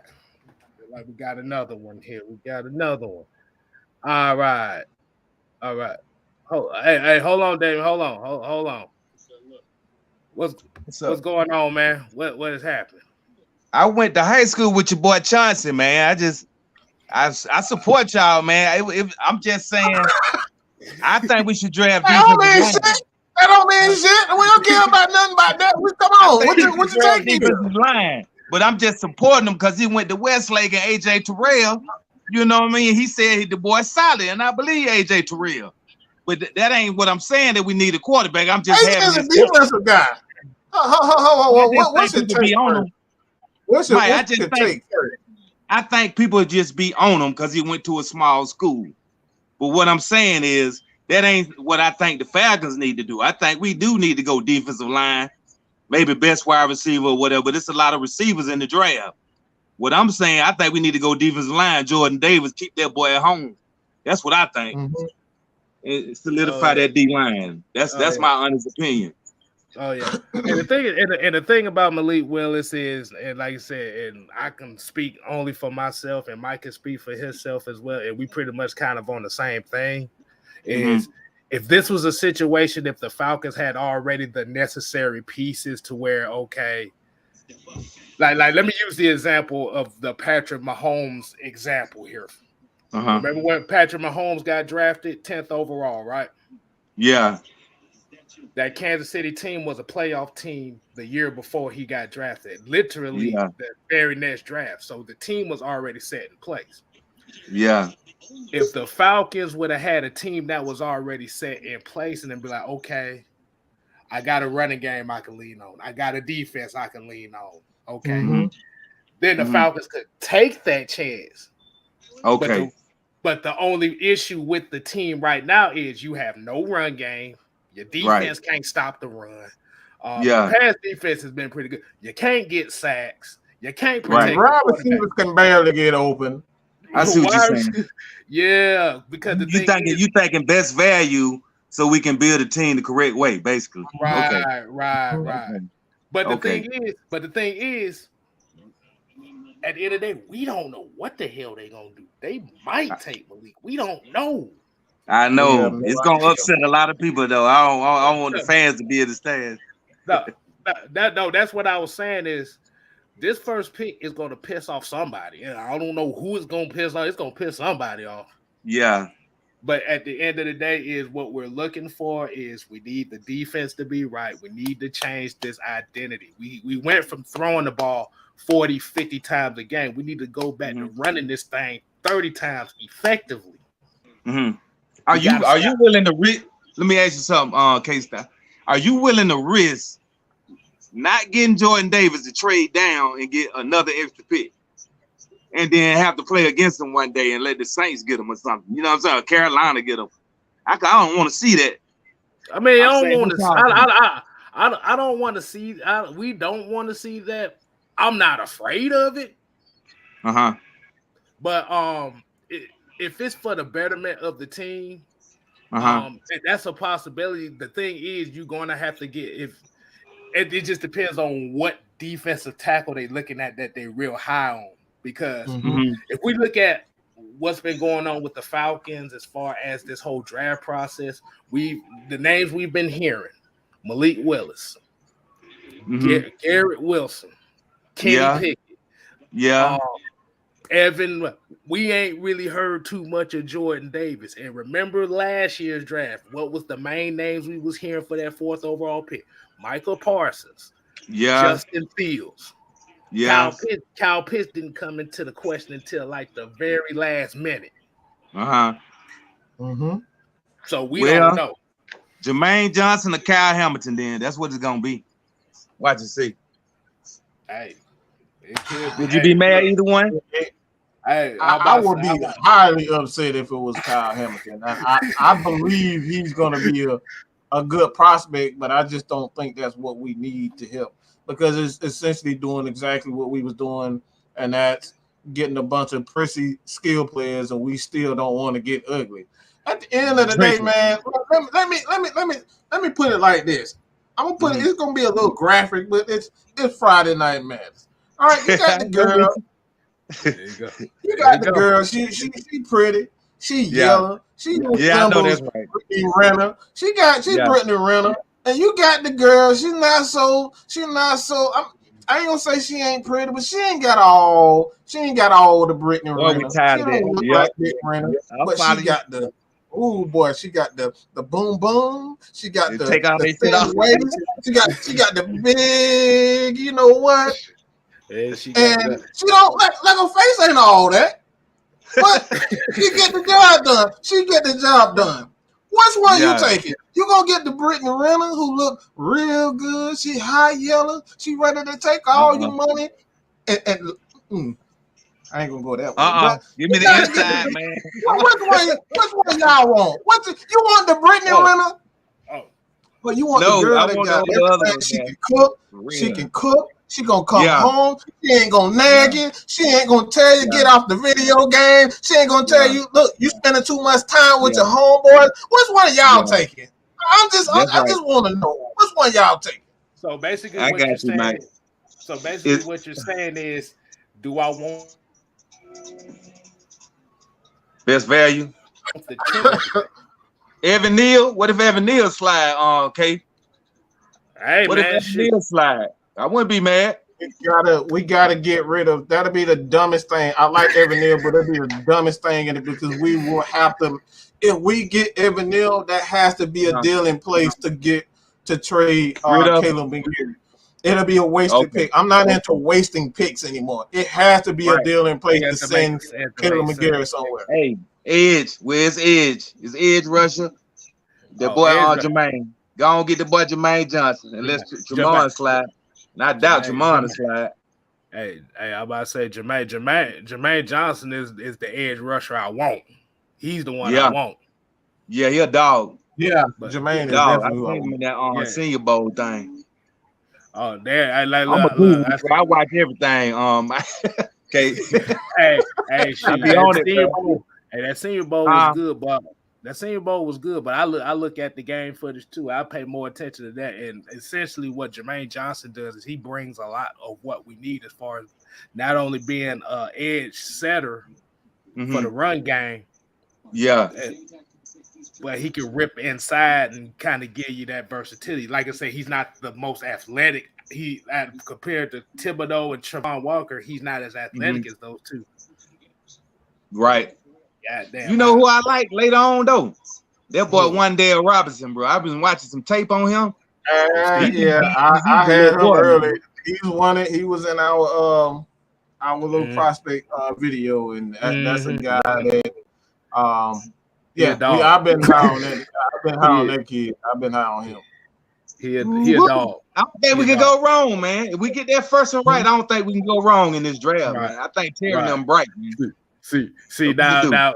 Let me ask you this question. I'm gonna ask everybody here in this question too, and this is a possibility. Okay. What if they shocked everybody and got Kenny Pickett? Oh Lord, man! Man, you want to be bad the damn game, man? I don't want no damn Kenny Pickett with the flipping ass hands. Take him on to Pittsburgh, or let him go to Carolina. We'll bruff his ass up. Keep him. No, that was my thing. I'm looking. And I ain't hating, man. I support all them boys, man, but I don't want him, and I don't want Baker Mayfield. Keep his ass away from us. No, wait, nobody wants wait a minute. Baker, Wait. Baker. Hold on. See, Hey, Mike. nobody want him right now. Backup, bro. Hey, Mike. He didn't just say that name. Tell me he did not just say that name in my presence. K-Styles cannot stand. That man cannot stand Baker Mayfield. That man can't stand it, boy. I didn't know that. I can't stand Baker. Baker Mayfield is one of the most overhyped, useless. Yeah, like you I've supposed to be ever so seen in my privileged, bro. God. I like, bro. How do you have? What that He made me want to send him to damn. He made me want to send him in the middle of the night to Perry home, East Lake Meadow, and say, "Hey, stay your ass right here and don't move." That's what he made me. He one of them people like that. I guarantee your ass will change. I guarantee you won't be that have that privileged attitude then. Put his ass in the bull of the ring like they used to do us. Nope. I can already see it right now. You put him in the board ring like, nope. I quit. He gonna quit. He gonna say, man, hell nah. He gonna do He that. He gonna do that weak ass 2-step he did at his rookie symposium. That little weak ass 2-step he did. You know,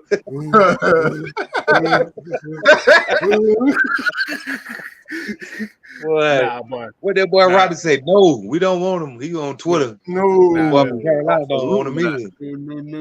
Nobody want that bad right now. Good gracious, bruh. Like Baker, you got to do something first, man. Come on now.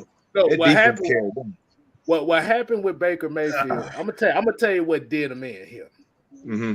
When he did that interview on that podcast, and he was talking shit. He was talking about the fact that I want to go to a cubicle and boo you at your job. Like, thank you. Oh, I didn't hear the whole thing, but I know.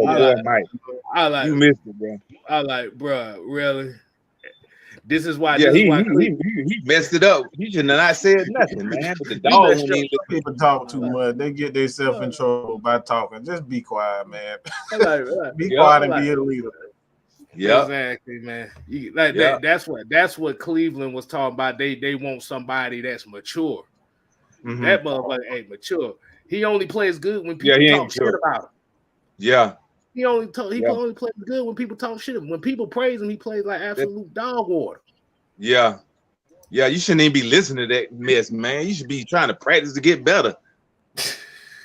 He gonna be, you know what I'm saying? He gonna be bad out doing all that. I'm about to say, if he wants the perfect example, he need to look at Matt Ryan. Matt Ryan is the most hated. He was the most hated guy here in Atlanta for the last 6-7 years and not listening to a damn thing. I support Matt, man. I hope he get him one though. You know what I mean? Not against us, but I hope he will. Right. Hey, I love him. Hey, not against us, though. Hey, he do his thing up there, boy. But right now we gotta back up Mariota right now as we speak. Yeah, I love Mariota, man. I watched his highlights and he seemed tough. You know what I mean? He seemed like tough. He ain't scary or nothing. I like him. Mm-hmm. I mean, I believe in giving them a chance, man. Why not? Right. Because I think with this transition, you're going to need a quarterback like that. Like I said, you had a guy that was a top 3 pick who got hurt a lot, ended up losing his job and being a backup, and now he's getting a second chance. And it's like, okay, you might get the best Mariota we can get. Yeah. Because he didn't do that bad a job again behind Derek Carr. He did all right out there. Right. One thing I noticed about Mariota when I'm looking at him, he's very sneaky. He got it's like Matt Ryan's throw.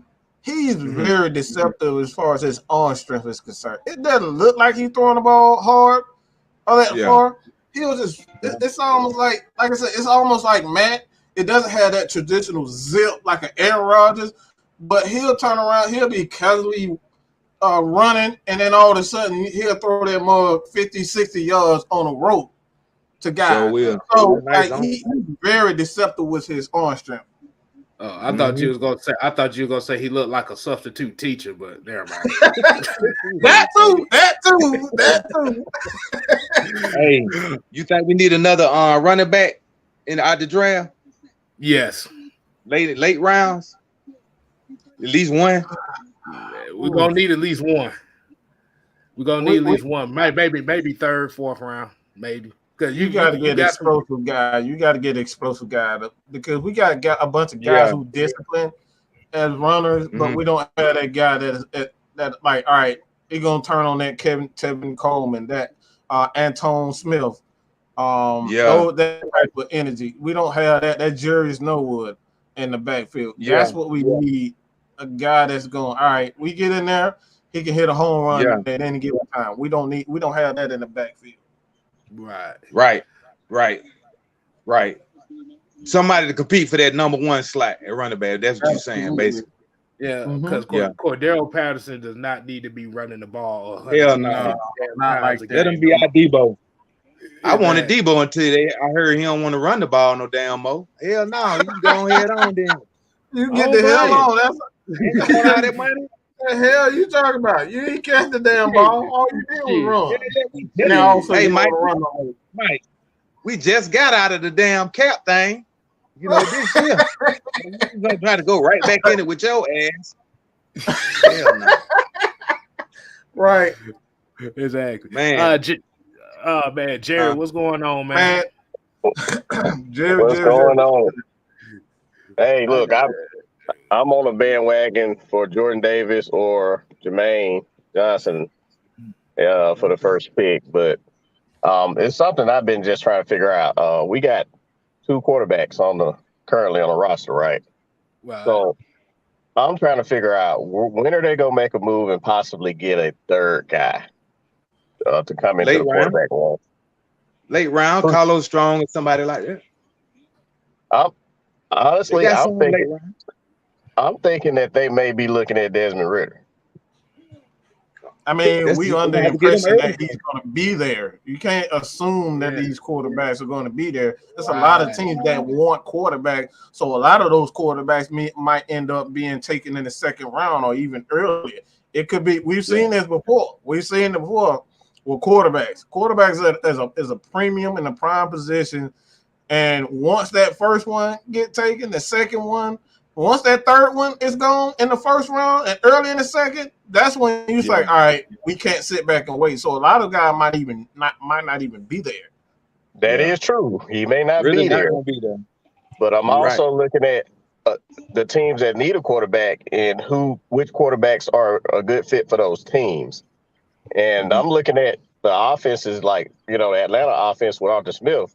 Desmond Ridder is a great fit for it. Like you said, it's possible that he goes in the first round, but if he doesn't go in the first round, which it's very possible he could fall. Do you think it's a likelihood that they may consider taking him? Not in the second round. Ain't no way. I'm gonna say this. I'm gonna say this, and I'll probably sound like a hater for saying this, but fuck these quarterbacks, man. Fuck these quarterbacks. The reason why I say that, let's get this pretty, bro. Is because I'm tired of all this pretty. Everybody act like we're gonna get a Matt Ryan. There's only one Matt Ryan. There's only one Drew Brees. There's only one Tom Brady. There's only one Aaron Rodgers. You're not gonna get that again with these quarterbacks. These guys are legendary and Hall of Famers for a reason. Just because you take him in the first round, just because he has success in college, don't mean that shit gonna translate. We should know that shit by now. Every year we see 2 or 3 quarterbacks that's supposed to be in something turn out to be absolute ass. Okay, I'm talking about Cherokee the ass. Okay, they ass. Just so we need. I want to build a team. We need to get out of this mind frame that we can get another Michael Vick. Michael Vick is Michael Vick. Matt Ryan is Mike Ryan. That ain't gonna happen, bro. So guess what? I'm gonna take my chance and build this defensive line, build this offensive line, and work on our run game. Work on getting a receiver. We know the college game is full of receivers. You can get a receiver in the second round and turn around and be an all-pro. So with that being said, we're not drafting a quarterback in the draft, which is Cool. Oh, Is it very possible that Late we rounds, pick up maybe late one? rounds, man. They got Bailey Zapp. They got some folk late round. there's a lot of We ain't guys got to there. get them early, man. We Right. ain't got to get them early, bro. Well, Right. what I'm saying is it possible they do like Felipe Franks? You know, find somebody maybe where they don't have to necessarily draft them. Maybe they Right. find somebody. Mm-hmm. Felipe. 3 years. 3 years. He signed a 3-year contract as an undrafted free agent. So, like I said, I'm not saying he's going to be a good quarterback, but I've seen it before where, again, Never guys know. that we didn't expect. Nobody expected Lamar Jackson to be what he is. They were projecting this dude to change position to be a damn wide receiver. That keep it 100. Nobody cared about Lamar. They didn't draft Lamar because he was going to be a good quarterback. Hell, they ain't going to draft it. If it wasn't for Baltimore, he wasn't going to be drafted in the first round. And again, as a and hey, we see that the man won MVP. He did pretty good as a quarterback. But like a lot of these players that we look at as good quarterbacks, they don't turn out to be anything. Jordan Love was supposed to be something.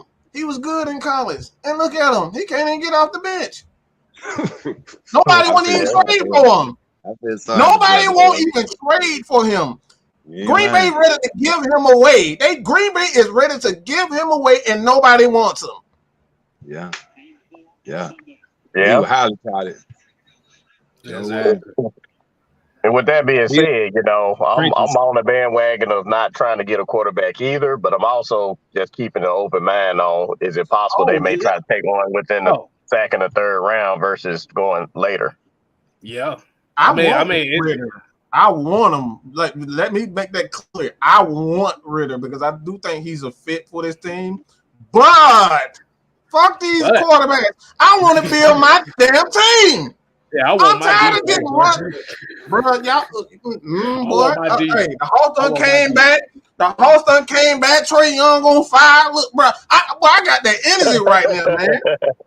But I stopped looking at it because I saw the score. It was down 10 points when I was looking at it. I was like, oh man, this is disappointing. Hey, I got a question. If Sauce Gardner slide, are you still going trenches at 8? Yes. Yeah, I'm running away from him. I'm running fast. I honestly think that with the moves we made to get Casey Hayward, I think that just took corner completely out of it. You know, I don't see them drafting any cornerbacks. All right, late round though. But then you did. But then if you like let's look at Sauce. Let's use Sauce Gardner as an example here. Mm-hmm. We just talked about Denzel Ward getting the money that he just got. Yeah, you ain't lying. That's a good point. That's a good point. Yeah, that's gonna be pretty bad. Look. AJ Terrell. You know we got to pay AJ. Yeah, you ain't lying. Him. Which means that's smart. If you pay him, they ain't getting no. Yep. And Sauce, and you got Sauce as well. And I asked the question yesterday: are you willing to pay 200? Two people? Hell no, we got $250 for 2 corners. I said, hell no. Nope. That's the thing. That's the thing. For the South side. And AJ is already showing folks that he's going to be a really good elite corner. It's just as long as he stay healthy. You know, if he stay healthy, we're going to pay him. That's the way it is. Yeah, he worth it too. Yeah, he's already proven it. Yeah. So I don't see how you not see that this guy's elite, because I mean his rookie year he had a really good rookie season. You know, starting against a team that didn't have a good pass rush. I mean, came in and did his thing, and then came in his second year and did even better. So this guy's pretty much showing you that he's the guy. He's our corner. You know, so bringing in another corner. I don't know if we did. Let's just say we did consider a Derek Stingley or Ahmad Gardner. If that's the case, we don't know if these guys will work out. But I mean, how would you know? Because they would have to sit on the bench because Casey Hayward would be your guy. You know, so now you've wasted your first pick on a guy who can't even play. You need somebody who can come in and play now, like contribute now. And that's why I'm thinking, Jordan Davis or Jermaine could come in and contribute right now versus bringing in a defensive back who may not be able to play unless somebody gets hurt. Mm-hmm. This damn Trae Young this dude different, bro. I'm watching this too, bro. This dude different, man. This dude different, bro. If it was a chance to me calling another man sauce, I call this little motherfucking sauce because this motherfucker, when that light get on, boy, look, hey man, that dude just turned into something. There's something delicious, bro, and that probably went. Woo, I don't even know why I said that, but yeah, I don't take it back. I don't take that shit back. Trae, you like Trae, me, man. I love all the Atlanta teams, bro. I don't care. I like the Dream, everybody, bro. But look, man, Trae different. I said I made a bold statement, and I do not regret saying this. That dude is a legend already. You just see if this dude can stay healthy. I've never seen nobody that side doing that, bro. They got to give him his credit, bro. Ain't nobody that side been scoring and assists like that. Scoring and assists. That's hard, bro. They just got the only player that did that was LeBron. LeBron, and I think LeBron is only. That's it. Those are only two players in the league that actually done that. I don't even think LeBron led the league and in scoring. I don't even think he did that. Look like it's final now. We won, Mike. 111, 110. All right, cool. Second, yeah, I see. Like I said, series wasn't over yet. Well, I'm glad they didn't go up 3 games because that would have been tough. Right. Yeah. Right. They always win with Quavo there, Mike. With Quavo, they always win. Hey, whatever. Hey, man, if he gotta short the game for us to win, I'm down for it. Maybe he'll take his ass on the road, and we can win on the road too.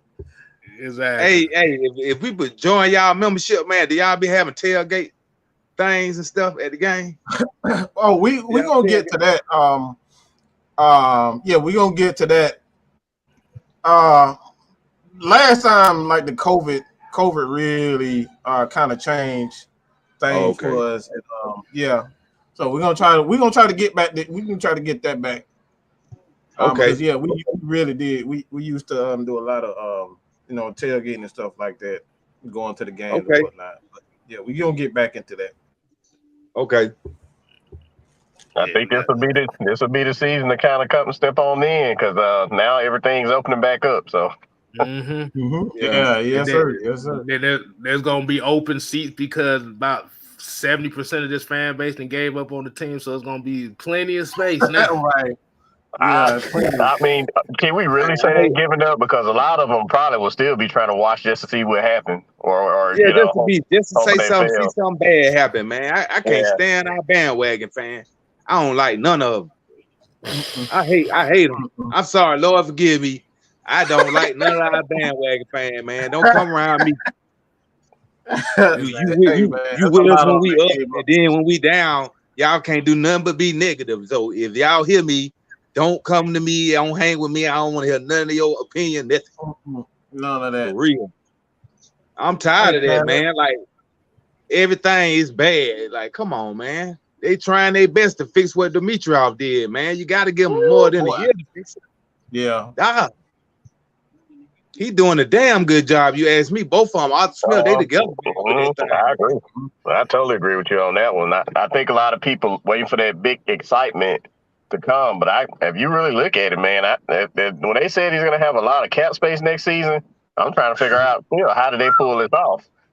With that big cap hit, like, did they spread some of that out, or they just took it on this year? I'm trying to figure that out. They took it on this year. They take it all this year. Yeah, them low value signings, man. That was so smart, man. They like sit back. You think ain't nobody out there? They just grabbing folks. And they grabbing some guys that are solid too. Vincent Taylor, Vincent Taylor, I ain't even know he was that good till you did that little report on him. Yeah. He just had some injury issues. That's all. Exactly. But yeah, like those signings that they made, were solid, and looking at that, like, how are we able to make these signings and we taking this big cap hit? You know what I'm saying? So that's something to be excited about, having a front office that can actually navigate the cap and keep the team from going down the road we went down previously. Well, that's the design that they're gonna go into, and we're gonna get to everybody's final thoughts. Rather than we've been on here for 2 hours, but the design is really to re-sign your guys, extend the guys that that play well, give them their money, they earn the contract, and the free agency, as far as free agency is concerned, they're going to continue doing what they're doing. Don't go out here spending money on guys who have not proved anything. Because most of the guys, let's just keep it real. Most of these guys who are free agents, these are disgruntled players, or they are overrated. They're not as good as we thought they were, and we signed plenty of those players. Dante Fowler, Ray Edwards, the list goes on and on. So yeah. Oh, you mute. Yeah, I think he muted himself. You muted yourself, bro. David, you gotta unmute yourself. I heard Dante Fowler. I just thought about that drop kick we be talking about, K. Boy, I told you, boy, them drop kicks were serious, boy. Some Luke ain't drop kick. You need to tackle somebody drop kick. Right. The drop kick his ass. Get your ass out there. Bro, Josh, bro. I was when I saw him try to leap up and like bro, he would have had if Dante Fowler would have stayed on his feet, if he would have stayed on his feet all season, he'd have had at least 10 sacks. Yep. Mm-hmm. Yep. But look what Tony right here said about. He said, "Have y'all noticed it's been 2 years and no other team has hired Thomas Dimitrov as their GM?" He did. That'll tell you everything right there. Whose fault was it? They know. That's the one. That's the one wanted to build it from the outside in. All that damn Quinn got a job. The car don't run rubber down. He the one did that. Well, they look at the cap Everybody got a dang on job. That's it. A lot of those people got a job. Then a lot of the coaches in the NFL, Richard Smith, he done got a coaching. The guy who he fired, you got Dirk Cutter retired. I think that dude like 70 years old, so he deserved to retire. But like most of those guys who were quote unquote to blame, they got jobs now. The only person that really ain't got a job is Thomas Dimitrov. Scott Pioli retired. He got a podcast lying his ass off talking about everybody made him do it. He made him do it. Like who the hell did? What the fuck did you do? Everybody, you were supposed to be the GM, but you up here talking about everybody made you. He put pressure on me to draft Julio. He put pressure on me to draft Matt Ryan. And like, man, come on, bro, stop. Yeah. Yeah, I think they looking at the cap situation in Atlanta, and everybody probably saying, "Nah, we don't want to mess that up." He got like one. Right. He got like one interview, I think, wasn't it? The Detroit Lions or whatever. Yep. Interviewed him. Yep. And they probably thought about that and said, "Nah, we don't want that situation." Exactly. Hold on, there was another comment here too. Detroit need John Madden or something. Recipe. Look. Say y'all talk about Father. Like you got that right. They do need a John Madden, a brilliant genius. That's what they need. Yeah, right.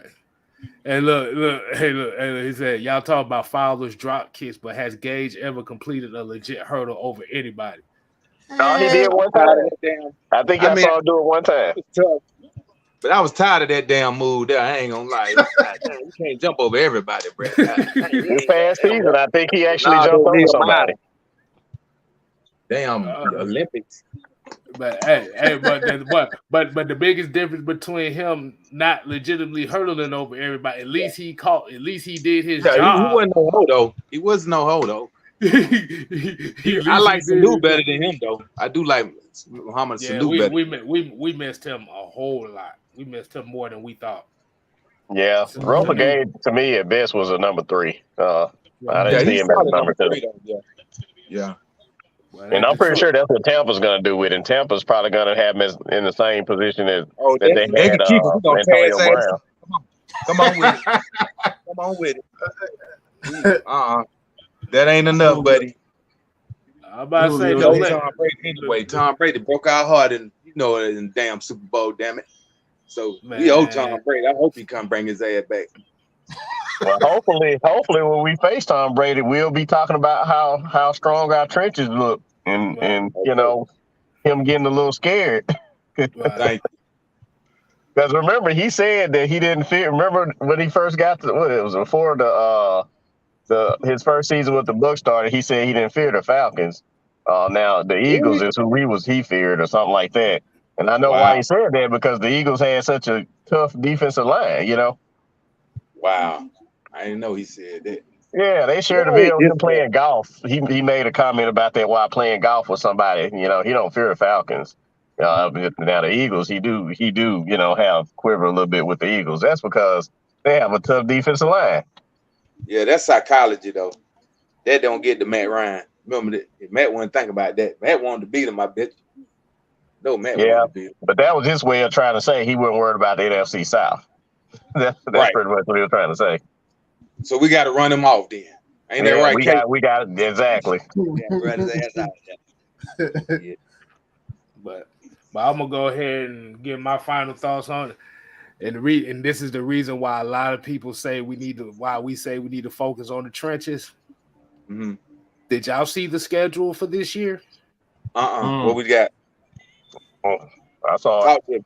They always give us a hard schedule, no matter we had the damn bad season. We still have a damn.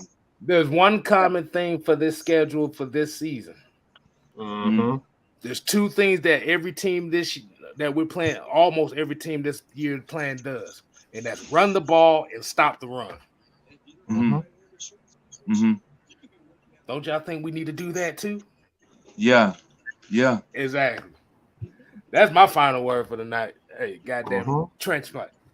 That's gonna be the new saying, Case Downs. Yeah. Instead of just running the damn ball, we gonna stop the damn run. Stop the damn run. No. That's gonna be the whole slogan. Get the shirts, bro. I'm gonna wear it, bro. I'm gonna buy it, bro. Get the shirt, bro. Hey, I gotta find some way to get how to get this thing done. I go in this tax money, bro. Hey, look, we're gonna look. The new phrase is run the damn ball, stop the damn run. Yeah. Gotcha. Yeah. Hey, that goes for basketball too. Think about that. Yeah. Basketball center too. Yeah. Mm-hmm. I like it, bro. Hey, you better trademark it, bro, because they go. I had to change the name. I had to respell the ball part because somebody from the Colts. The Colts came out of nowhere. Get out of here. Coming out here. They heard you say it. That's why. Came out with run the damn ball shirts on. I'm like, ain't this about a bitch? Wow. Yeah, they've been listening to videos and they saw they heard it. They had to, bro. That nobody was doing that. Nobody doing that. And then all of a sudden, the Michigan football team wearing these shirts. I'm like, y'all motherfuckers, bro. Damn. So it's gaining traction. So now it's more than one team doing it. Right. But I changed it up. So we're gonna work on the trademark for that. Yeah, do that. We're gonna work on that trademark. Cause if y'all gonna use it, y'all gonna pay us over here. Hey Mike, thank y'all for bringing me up, bro. I appreciate it. Hey, just get your last tape real quick. Get your last tape. Your final thoughts. Last tape. Yeah. Be patient. Give them a chance to fix these trenches and see what they do in the draft first before you just go making your opinion. And without doing the research and without knowing what you're talking about first, just do a little research before you go give me your damn opinion. That's my last word on it. Read, motherfucker, read. That's it. Dang. Even though they take time out to do no research, they just get on and jump with their opinion. Yeah, even reporters do that, bro. They just be dissing us. They just ain't got we know. We know. We don't call out quite. I know I don't call on this show. These guys are supposed to be information guys, and then they get on the show and they say stupid stuff and they get caught, and then they get mad at me because you misspoke about some things. So, hey man, that we're gonna end with this. This is my take, and this is my take on it. I'm gonna remix this thing real quick. I said earlier about Grady Jarrett, that situation, and I'm gonna say it like this, as I'm gonna say it because it needs to be talked about. Black people.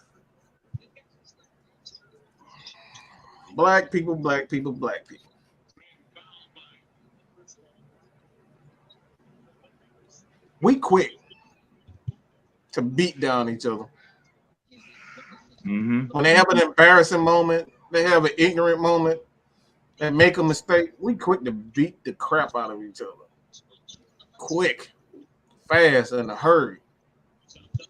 So when we got situations like Grady Jarrett, everybody, we're not going to talk about that. Let's not talk about racism. We don't want to talk about racism. But we quick to condone and bash Will Smith for his mistake, Chris Rock for their mistakes, R. Kelly, all those guys. We quick to bash them for their mistakes, quick to speak on those issues. But when it comes down to racism, black people are the first ones to stay quiet. That's a fact. Let's speak up for let's speak up. When wrong is wrong, let's jump on it. We quick to counsel Bill Cosby. We quick to counsel all these different people. But when there's obvious situations like this, and again, do your research. Dominique was dressed properly. He still got kicked out of this restaurant. But black people don't care about that type of stuff. And then we wonder why, certain people, and I'm not saying everybody, because everybody's not racist. All right. Everybody's not racist at all. Whether it doesn't matter your race, creed, ethnicity, demographic, none of everybody is not the same. But when you get those cases, let's speak on it. Let's not. Nobody is coming to Grady Jarrett's aid. Nobody came to Dominique's aid. Everybody just didn't want to speak on it. Got to do better with that. So that's my last thing. Yeah. Hold on. Let me add something to that too. There was a situation that happened a couple days ago where a security guard got killed over at Cleveland Avenue. That was messed up. That was in that boy pockets. That was one of the most fucked up things I've ever seen. Yeah, that's rolled behind a security guy, killed him, ran his pockets. 3 folks come out you got the one guy sitting on the corner looking at it, the whole thing, looking like, oh, that's just what he do. Then walk by, was like, that's a damn shame. And then you had 3 folks walking around the corner and ran his pockets. So did. Now that's terrible, man. We ain't come up like that, man. Y'all know better than that. But they just so damn desensitized and on all these different drugs, man. They just, I can't. Ain't no excuse though, man. I ain't even blaming it on no drug, bro. That's just. You go to your grandmama's house, man. Do you act like that at your grandmama? How you get the shit knocked at you? You know what I'm saying? Like I don't understand. Right. You know better than that, bro. We weren't raised like that, man. Anybody over 35, 40, ain't no way in the hell they supposed to be acting like that, man. Because it's one thing if you judge somebody based on the character of them, as far as, okay, that person show you that he ain't shit. Okay, yeah, that's fine. You can judge somebody on that, but just to literally like we have mental illness in our community, especially in our Black community. We have a lot of mental illness, and most of it is emotional, and most of it is just a lot of us just don't like ourselves. Mm-hmm. Yeah. I mean, you got some Black folk that might be different from the norm.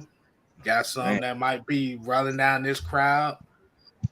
We got young cats don't respect the elders. You got some elders that don't respect the young generation, and it's like this is where all these problems is coming at because nobody respects each other.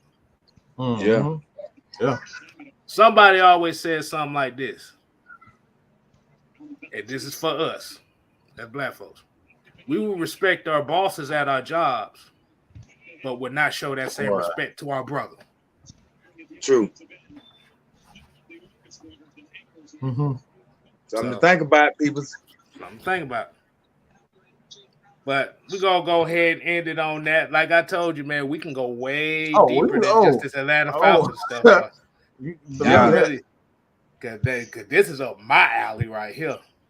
Talking about that different stuff. Talking about different stuff. That's up my alley as well. But until next time, we definitely appreciate y'all. I know it's been about 2 hours and 20 minutes. Continue to support 6-Man K-Styles. Man, thank y'all, man. Peace. Hey, appreciate everybody that joined in on our show tonight.